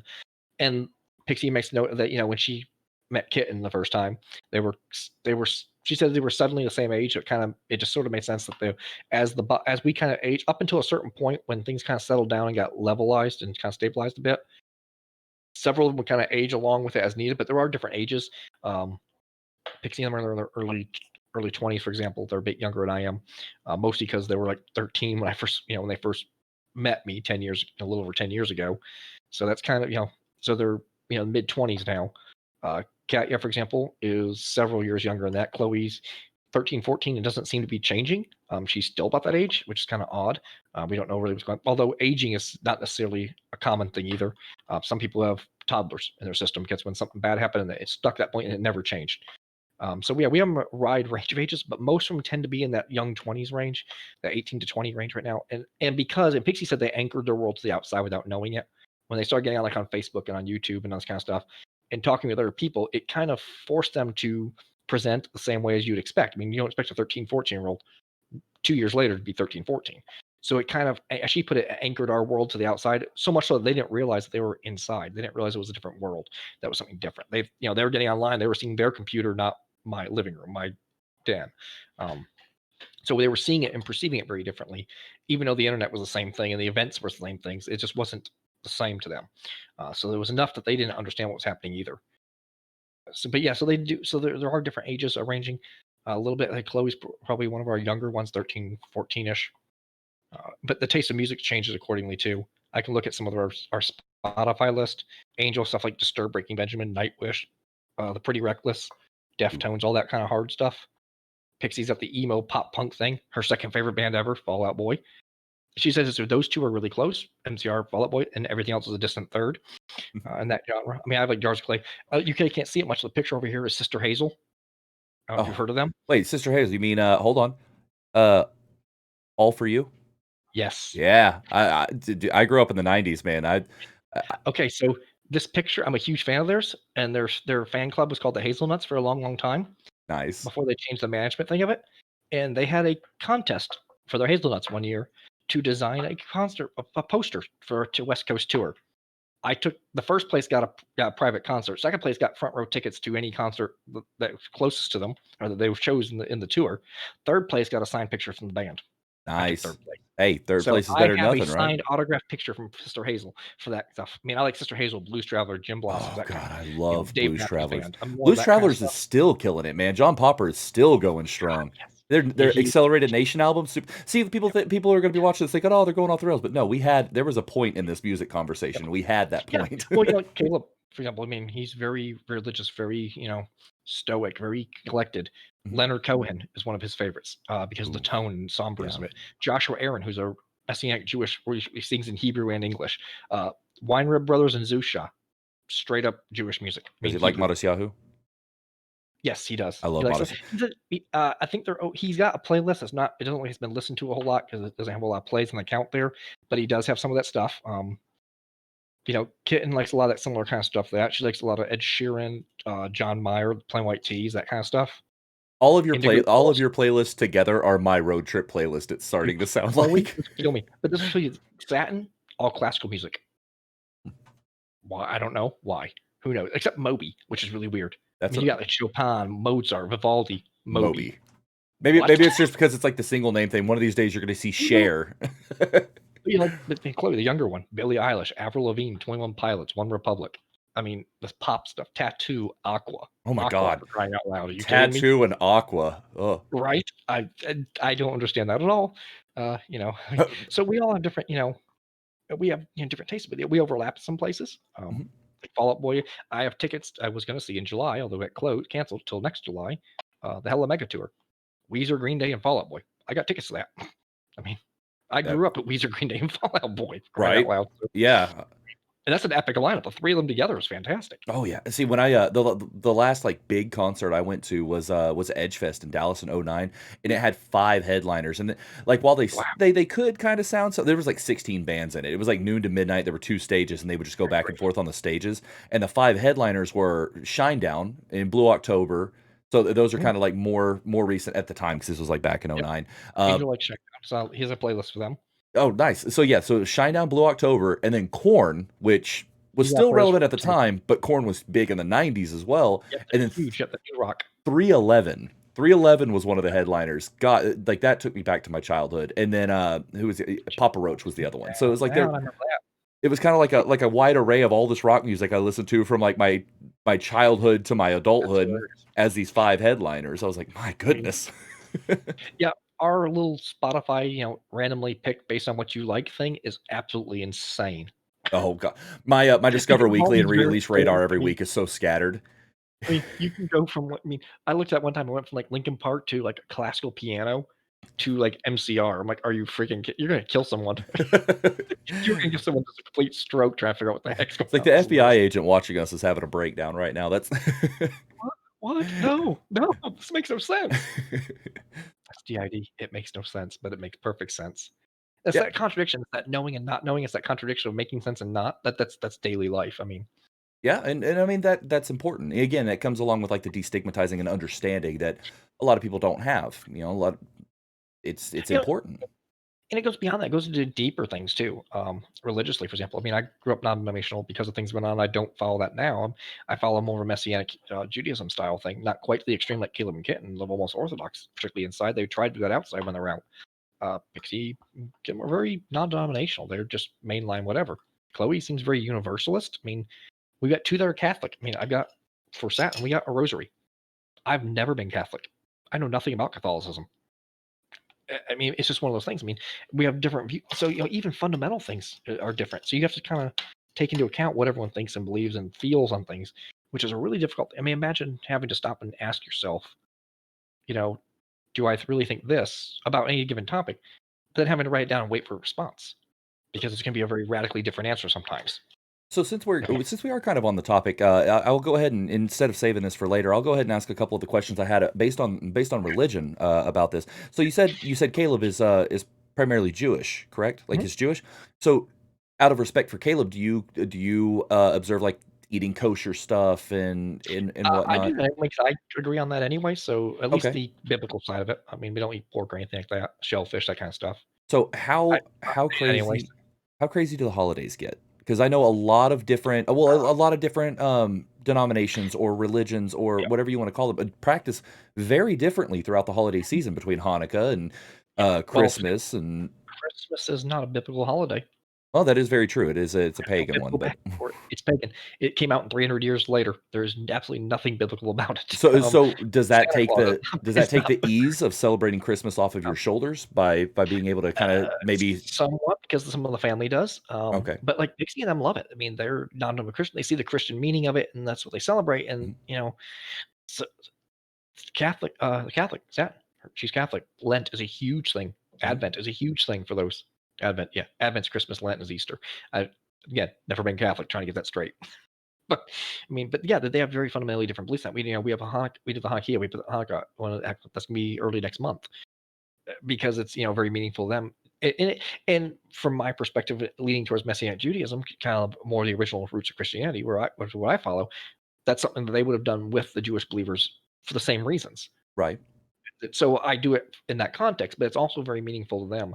And so we kind of found common ground. That's the one way we try to find common ground. We try to find these shared things. I mean, we have our niece and nephew with this. We're going to put a Christmas tree up the first time in years in our house. And for their sake, that will probably be very triggering for some of the ones who do that a lot and will want to take part in that a lot more than like I or they would. I mean, and that's one of those things really weird because it's one of those struggles that you don't have to deal with if you don't have this kind of thing going on because I mean, you literally have to worry about the trigger on that. I mean, there's times where things will come up, both positive and negative, that will force something to happen, and you have to learn how to deal with that. And it's a really awkward situation sometimes. I mean, Halloween is one Caleb can't stand. It's not only is it pagan, it's demons. You're celebrating demonic stuff, and he just like, no, this is terrible. We can't teach kids to do this. And so he has a really conflict with that. I mean, so we have to be very careful, for the kids' sake, not because they don't understand what's going on, certainly with the ID stuff, much less with that. I mean, they're children; they don't understand that. So it kind of creates that conflict. We have to kind of be careful with that. Uh, Ideally, if it was just me, I probably wouldn't do much of any of it, except for the not really the minimum, but just enough for each person. Allow them to have their own expression, as long as they weren't conflicting with each other and causing strife in the system, because that's really problematic in its own right. In Right. fact, that's the key to getting things on the ground. Living together, the biggest key to that is communication. That's why we have those we've gone through four of those notebooks. I try to write at least every other day, if not every day. I try to get them to write constantly. It's like, guys, we need you to write this. I mean, and a lot of them do. Pixies and Angel are both really good. Caleb's most every once or twice a week sometimes. I mean, some of them don't write very often. Satin barely ever writes in it. She doesn't have a lot. Say she's not out a whole lot. I mean, but it's something we have to contend with. But that communication is essential to kind of getting these, things back more in order and getting us kind of more cohesive. Right. And it's kind of a common courtesy to each other, you know. Yeah. It's I mean, And yeah, it makes things yeah, easier on you and on Pixie and on Angel. It makes it easier Yeah, we being able have to to see kind of every. make accommodations for each other. I mean, that's one of the things that we're trying to learn how to balance too. I mean, they have very different expressions of who they are. I mean, Pixie, for example, a girl. Several of them are girls. Chloe, Katya, Sat, and Kit, and Katie, which her name's Caitlin. Pixie. I mean, several of them are girls. That's a huge difference. I mean, in perception than I've got. Things they want, things that they feel and express who they are, and how they need to express themselves are very different than me, and that's a really hard thing to reconcile. I mean, where's Understandable. that line? I don't know. We're still trying to figure that out. I mean, it's only been a couple years. Yeah, I yeah. mean, I mean, like that's what I was saying earlier. I mean, in the grand scheme of things, relatively speaking, 2 years is a very yeah, short amount of time. yeah, and we've made good progress. The doctor's happy where we're at. Really happy with some of the stuff we've done. I mean, we got a fairly good understanding, beginning to end, of a lot of the stuff, but it's still a framework. I mean, and understanding it doesn't change anything. It just means we have an idea of what caused things. But from there, where do you go? I mean, that's what we're trying to do now. Um, and that's kind of where I want to start doing this, because I'm at the point where I understand that a little bit, and I'm in that process. Matter of fact, I picked up a book. Oh, speaking of, she showed those books, by the way. She's right. That book is amazing. Yeah. That one there. If anyone who's had questions about, this is an amazing book, written by some of the guys who did some of the pioneering groundwork of theory of structural dissociation. I've got another one here. It's also really good. I've got a third book, but a family member has it, and I've just picked up one that's an autobiographical story form of a woman who, in the late '80s, went through the process of, finally opening up to a doctor, explaining what was going on, getting all that sorted out, and then living with it and learning how to cope with it. There's two other books like that I want to get. One of them is from a psychologist who went through this himself and now is down to like three or four. His system has kind of had fusions, so there's down to only a handful of them. One's a guy who is a big Asian whatever business relations manager. I mean, he was a highly educated, highly professional career guy who had a lot of the struggles and went through all this and managed to get to the point where he's at three for his system, and they've managed to get, and everything's very cohesive and fluid, and I'm liking those stories to see how they, what they say about how they live this, because it's something that we're going through. I mean, and it'd be nice to get those kind of tips and to understand that other people have done it very successfully. I mean, both living with several, like the one book I'm reading now, there's dozens in their system, and it's down to a few dozen by the time today. But she's still they're very much a system, and that's okay too. But it'd be nice to see how that process works for people and kind of document how that is for other people who are confused as we are. I A- mean, And for anybody who's watching the video, down in the description, we're gonna have links to the books. Correct? Like yeah, we yeah, could put yeah. the links I to got each of the some on books. there. Where I got those on Amazon, I'll put links to those there. You can find Awesome. some of them if you look on Amazon. You can get the ISBN number. Hmm. Not to hit on Amazon, but you can go to like Half Price Books, HPB.com, and you can find a lot of those cheaper sometimes. This guy knows. Oh, This guy I over love Half here. Price Books. Yeah. Love Half Price Same. Same. Books. It's like Steam. I could spend a lot of money on Half Price Books if I'm not careful. Unfortunately, same. Oh my gosh. Yeah. But games are another thing. We have similar tastes sometimes. Sometimes we don't. I mean, it's just and learning to manage time for all those things. I mean, because there's some of them who would play games a whole lot more than I would if I had the opportunity, but because we have other things going on, we can't. That's again something you have to kind of manage. Right, because it's not just balancing time out, it's the time out having like everybody who has time out has to balance responsibilities with hobbies. Yeah, and that's the thing. There's a thing called the principle of system responsibility, and that's where one person says or does something, everybody's accountable for it. I mean, you, when it comes down to it, from the external perspective, are a single person. You're a single Mhm. system. I mean, everyone looks at Pixie and they'll see, if we're all in the same room and Pixie says something and then she's gone. Well, that doesn't mean, well, she said it doesn't matter. Well, no, we're still accountable for what she did or said. Right, because from the And that's outside, everybody saw Zor say this, Right, exactly. They see the one person. Right. And realistically, that's I mean, while we're not one person in that sense, we are in the cohesive physical sense. So, well, I mean, I use we a lot because it's not in the system sense. Mhm. That's exactly how we perceive ourselves, but we're still aware that we're a single cohesive unit as a system, and we are all on the hook for that. I mean, we have to do things. That's why we have the chore list on here, because there are things around the house that just need to get done. There are appointments that need to be kept. We have to, like, we see the doctor this week. That's what we have to do. There are things that we need to keep up with and have to do, both positive and negative, that are all about taking responsibility as a person. That's part of your life. I mean, everybody has to do that regardless what their situation is. That doesn't change because we're multiple. Right. Well, that makes And that's perfect again sense. part of the living with it. I mean, part of the reason why we have the bullet journal. It's part of the reason why you have the journal to communicate. It's not just about learning us. It's about being able to, when something happens, if someone says something that really hurts us, or an event happens that we're scared, somebody's scared about, or uneasy about. Someone, hey, we're going to do this, and someone's like, I don't know if I want to do that. That's how we communicate these things. It's how we take the responsibility and ownership of that, because that's ultimately what you have to do. I mean, it doesn't matter what level of dissociation you're at. You can say a system forever. There's nothing wrong with that, but you have to get to a point where you understand that and take ownership of that too, and that you is collective at that point. For the sake of the person, you have to at very least reach that level of the cooperative Yeah. integration that we were discussing earlier. At least to some degree. I mean, even if you had, even if say if we get the awareness we have now is as far as we ever get, which is very common. Some people don't progress beyond that point for whatever reason, one reason or another. Mhm. That's okay too, but we still have to be aware of that, of where our limits are, what we have and haven't worked on, what we have and haven't done, because ultimately, we are one in that respect. I mean, we have to take responsibility and accountability for that, for the good and the bad. I mean, you can't just check in and out to avoid duck out of responsibilities. That's part of living with it. I mean, that's why I keep track of the time thing. So I can look at it and say, okay, what happened in this time? Did we get this done? Do we get that done? Do I need to do this still? That's part of that, what that process is. All right. Well, again, now that you've answered, my one of my Q&A questions, that kind of takes that one off, and so now all of my Okay. questions up to this point have been answered. How far are we down your list on your bullet points? The only other thing I really had on here, if it was something that would have come up if been asked on, we can throw on that in there, is some of the differences between it and other conditions, because it is often misidentified.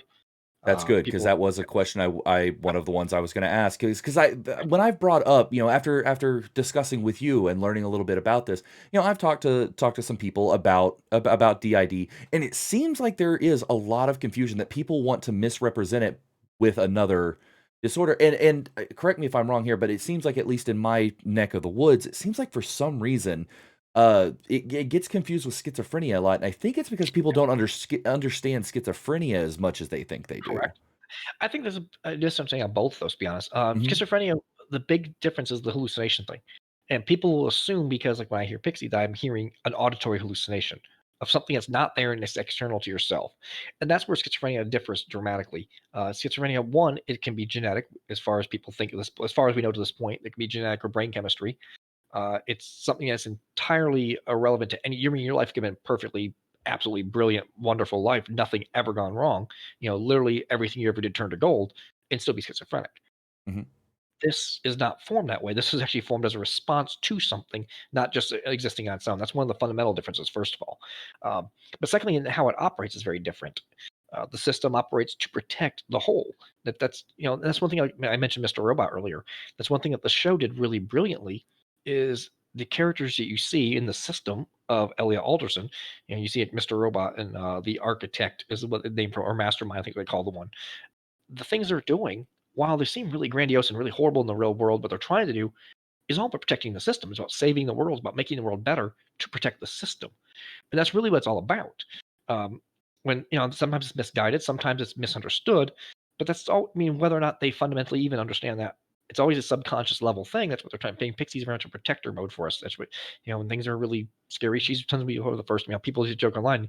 Someone make a sarcastic comment or a mean comment to me. She was fiery in defending me quickly. That's what she does. That's what their role is. The system. It's all about protection. Angel was more withdrawn and reserved and pull back and stuff, but that's a way of protecting. It's a way of pulling back. It's like turtle pulling into the shell. Uh, Caleb being more logical and more stoic, again, was emotional protection. It was stabilization. It was a certain presence, for example. And all, but that's what all that's about. Where schizophrenia doesn't have that fundamental basis to it, because it's not about that. It's literally something going on in the brain that causes these sensations. Kind of like you get in Hellblade. The voices she's hearing, they're literal hallucinations. I mean, they're literally auditory. You can actually they've looked at MRIs and watched the auditory parts of the brain fire when the person's hearing these things or seeing these things in some cases, although most of them tend to be auditory from what I understand.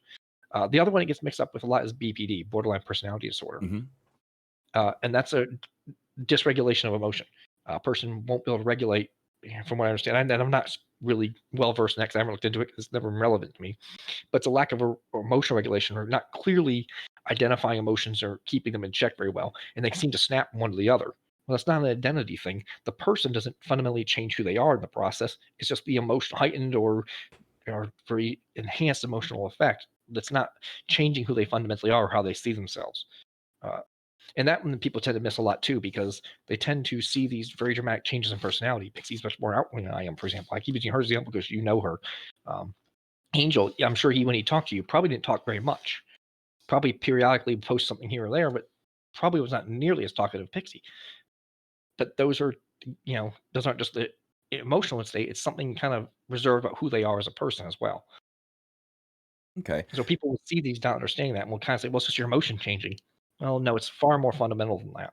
It's an actual identity within oneself as opposed to an external thing like a hallucination Right. or an actual personality trait of the individual.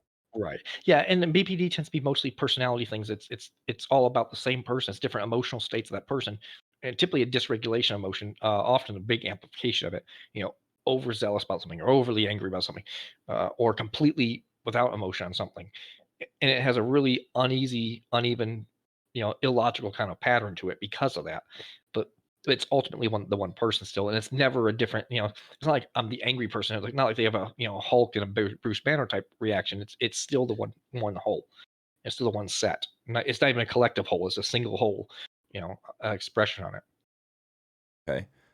Well, But you see a lot of people mistake it for that. I've seen a lot of that online. Was, are you sure it's not just this? It's like, no, because Pixie's very, very distinctly different in lots of ways. it's like, are you sure it's not this? It's like, yeah, I'm pretty sure because you're a stranger on the internet and I talked to a doctor. Yeah, I have 3 different doctors who give me diagnosis. You're not one of them. Exactly.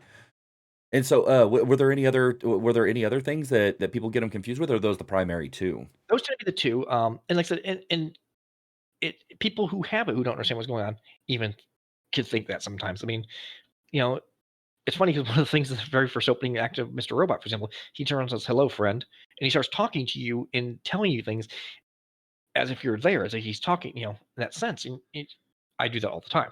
So Even it was growing almost up, I like would it was almost like a false sense of breaking the fourth wall, but it turned out it was almost. actually within the They break character. the fourth wall as a character trait, as a character expression, not as a simply doing it for the gag of doing it. That's very They interesting. actually use that kind of theatric element for storytelling purpose, and use Interesting. it as making you part of the story, which is a really interesting take on it, because it makes you, in a sense, the viewer is part of the system watching, which is really an interesting take on it.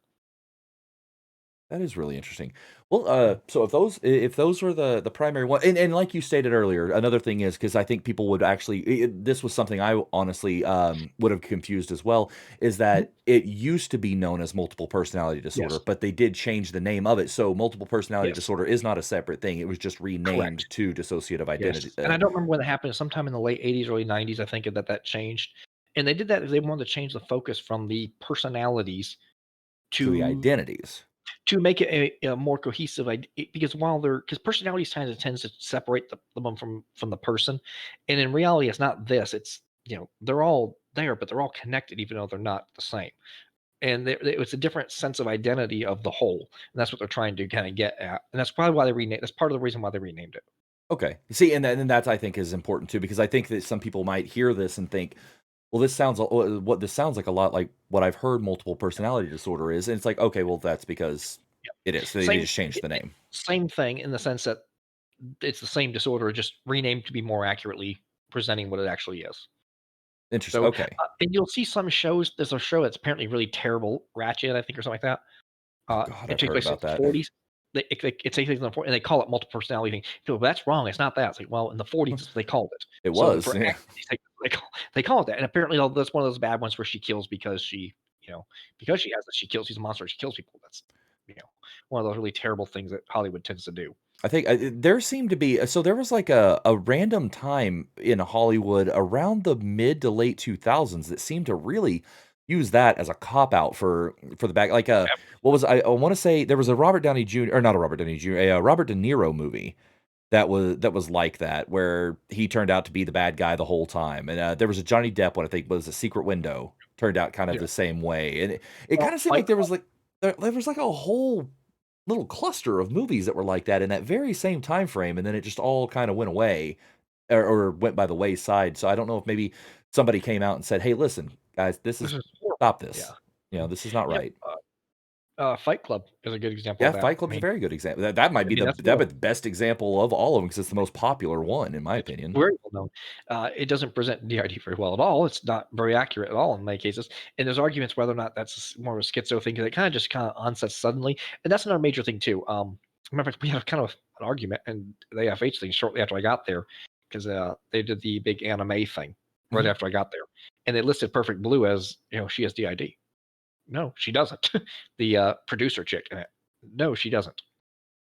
Her whole thing was seeing this teenager she was a manager for derail her musical career, which she's living vicariously through that person, caused her to have this break. And that's a psychotic, it's like a schizoaffective psychotic break. It has nothing to do with DID Right, at all. which is the I mean, same with, like, Fight Club because he physically yeah, saw, Tyler Durden the whole time. It was like yes, it was all a physical hallucination of seeing himself, yeah. even though everybody else saw him as one person.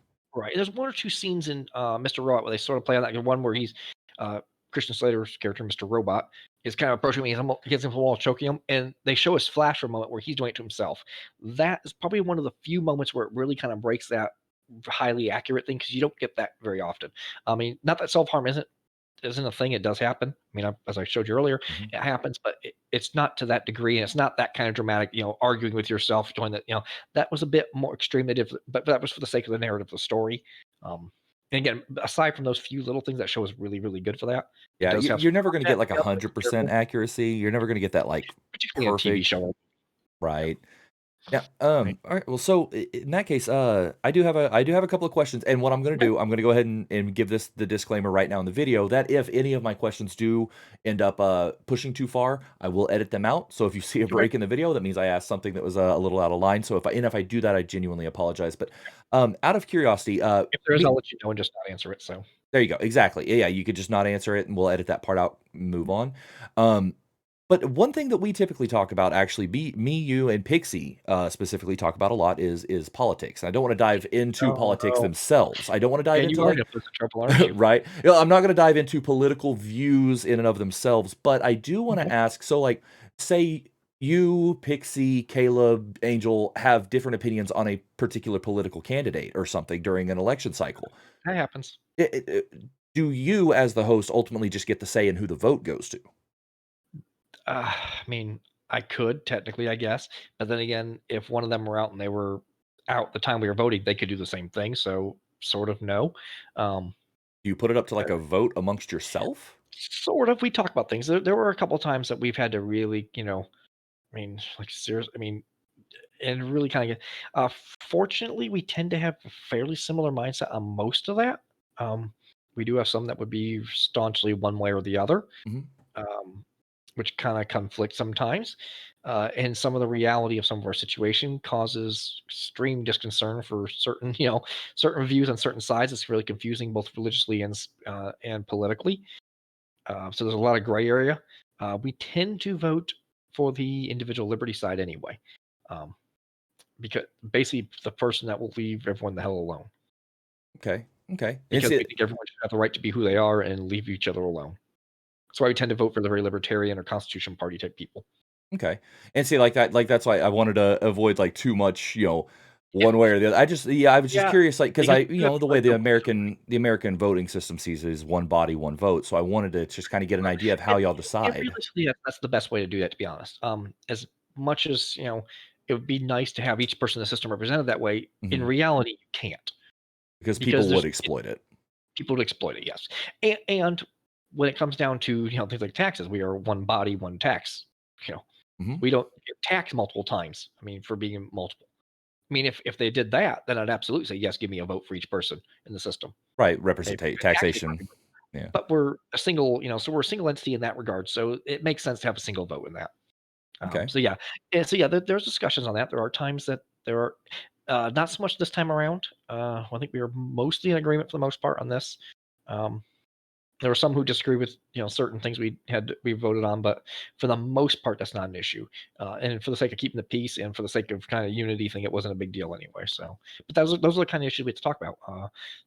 Not just those political things, but just in general. That's the kind of way it has to work because there's a lot of things that have to be made accommodations for, or you have to make kind of concessions on. You have to be willing to compromise. Right. That's a really confusing and difficult thing, particularly internally.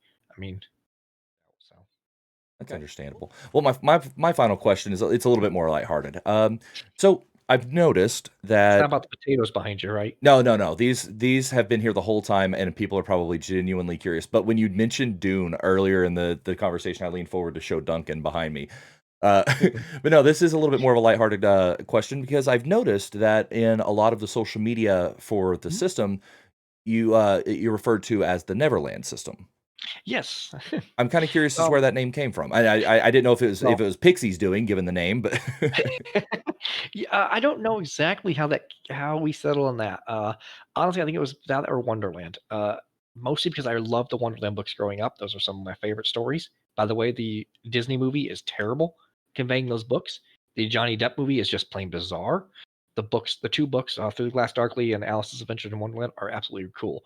Crazy stuff, really neat. Mhm. Um, so I think it was going to be one of the two of them. I think probably having known there was another system out there owned by Neverland, we'd probably gone with Wonderland or something else. We didn't know that at the time, but but it just sort of seemed to fit. I don't know exactly where that came from. Pull something else up too. I'll show you afterwards. Uh, but it was around the same time that Angel drew this for us. Is it? Can you see that? I Oh can't. yeah, I yeah, covered. the puzzle in the heart Yep. with the heart And piece in the center. I'll explain all the things there. Yep. In a minute, I'll explain all those. But it's about the same time we drew that. We were trying to get to a point where we were really trying to identify ourselves as a whole, not just this person, this person, this person. We were really trying to kind of create some sense of unity because we didn't have that then. We've been writing to each other.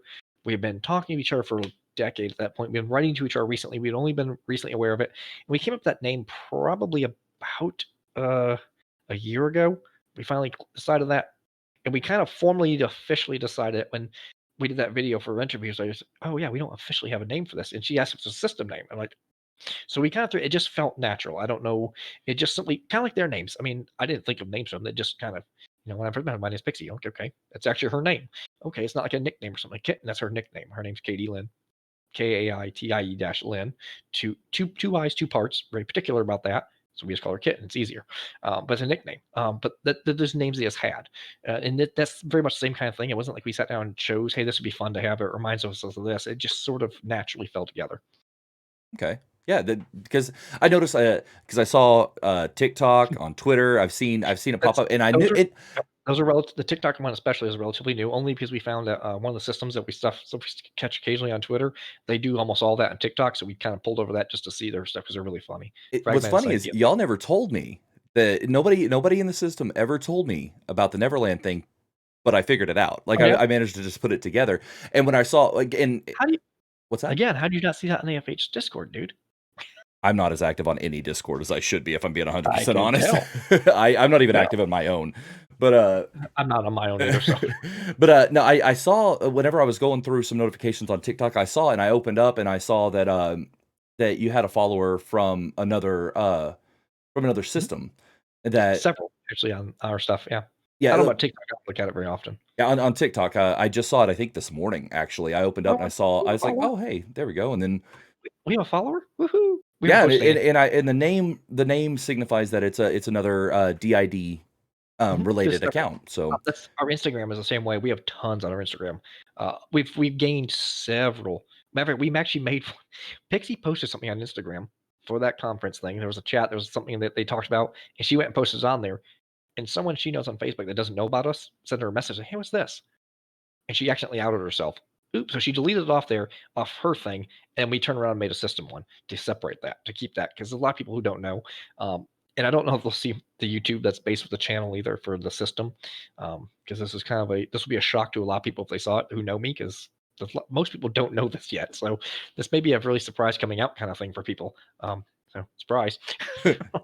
But yeah, what a way to find out, I'm sure. But I've talked to a few people, who didn't know in the past, like, hey, like one guy I used to work with in the military. It's like, he reached out when he had gotten back from the stateside and when he got out of the military. He talked to me. So it's like, hey, I want to ask you something. So I said, some of these kind of things, like, yeah, I was wondering, you're always kind of odd that way. It's like, well, here's what this and the doctor said about this. And he's like, that makes perfect sense.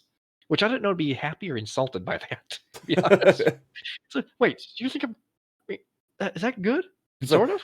No? Yes? I don't know. It's one of those weird kind of weird moments where like, it's this is a good because they backhanded understand that it's compliment, you know? validating, but in a way that means they were thinking I was really unusual because they were thinking all this stuff all along.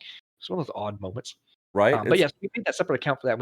I posted like a lot of Angels art in there, Pixie Angel, and I've all posted stuff on it for that sake. Um, Because we're using that as part of the outreach thing. We found a lot of people on the conference use those. Like the Fragmented Psyche is one we really enjoy. Their stuff is hilarious sometimes.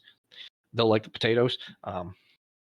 And that was part of the thing I was back though. And that's what I think most of their stuff's on TikTok. So we kind of grab that for them, catch Okay. some of that, and see what we've missed. But like Instagram, we catch a lot on there because a lot of them are on there, and we like being connected to some of these other systems. Like there's a Discord that we created, a bunch of not me, but us, but we as in the community. Some people, someone else, I don't know who did it exactly, but they put together a Discord for everyone that was at the conference, so we can all communicate and have a way to.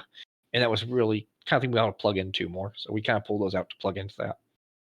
Kind of like we did a Twitch thing too, in case we do some of these on there live sometime. Awesome. All right. Well, that rounds out all the questions that I had. So what I'm going to do now is I'm going to give you the full screen to give Okay. any final topics or discussions you wanna close out with. Okay. 'Cause we just This went- was something that was posted to our Twitter. Golly, I don't remember what day it was. It just the screenshot I took says 26 seconds ago, but that was weeks ago, so I don't know. But it says if we could tell everyone just one thing about how to be friends or live with someone live with a system, this would be it. It was retweeting this quote. One of the most important steps in healing dissociative identity disorder was unconditional acceptance toward all alters, including the self-destructive and persecutor ones. We were all born from trauma, and love was what we needed the most. And that's true. I think it's true for anyone of any mental health condition. If you know someone who has DID or OSDD, which is a slightly less severe, thing, but tightly tied to it, very similar disorder, both in the same family, or any mental health issue for that matter, love them for who they are, despite it, or not despite it, but even because of it. That is part of who they are, and love and support really goes a lot farther than anything else you can do. I don't care how many doctors they see, if they don't have love and support and don't have that foundation underneath it, it's going to fall apart. It's going to be bad news for them. So that if there's any one thing I tell you is do that: love each other, be kind, find that compassion, and if you can't, maybe it's better to stay out of their way, let them heal. All right. Well, if that's going to be it, I appreciate this conversation, man. I for my little closeout statement, I would really like to say thank you for taking the time to do this. Um, I've certainly learned a lot. Like this has been an absolutely captivating conversation for me, and I genuinely appreciate the knowledge that I'm walking away with just from the experiences that you are willing to share with the rest of us. So from me to No, you, I that's genuinely our thank hope. you for this. That's really our hope. We really want to help. Being kind of underrepresented, and particularly in positive ways. It's something we really have a heart for, and we're trying to help other people in that. I mean, because when you start looking online, when we first started going through this, it was really hard to find good, solid information. It was hard to find good examples of people who were in the same kind of situation. And there's a handful of them out there through like on YouTube and stuff now. But when we first started struggling, I mean, there's some of them out there for a long time. Some aren't there anymore. But so it's really good to have those kind of things. And some of them are gone now. So we're hoping maybe that we can kind of step up and take that torch and take the next step for for someone else to pay it back and pay it forward. Awesome. So, Well, in that case, I would like to thank everybody that has tuned in and watched this. Because by doing so, you have also helped us take the first step in breaking any kind of stigma and in increasing understanding of something that is misrepresented within multiple communities. So again, from me to you, I sincerely thank you, and Zor, I sincerely thank you. and thank you for hosting us for us. It's something we're really nervous about. It's a hard first step to make, and we really appreciate having a friendly face there with us for this. That Even was if you couldn't means a see lot it. to us. Means a lot to us. All right. Well, thank you very much. And to anybody that watched this, I hope you have a great rest of your day, and we'll be looking forward to seeing you on the next video. Have a wonderful night, everyone.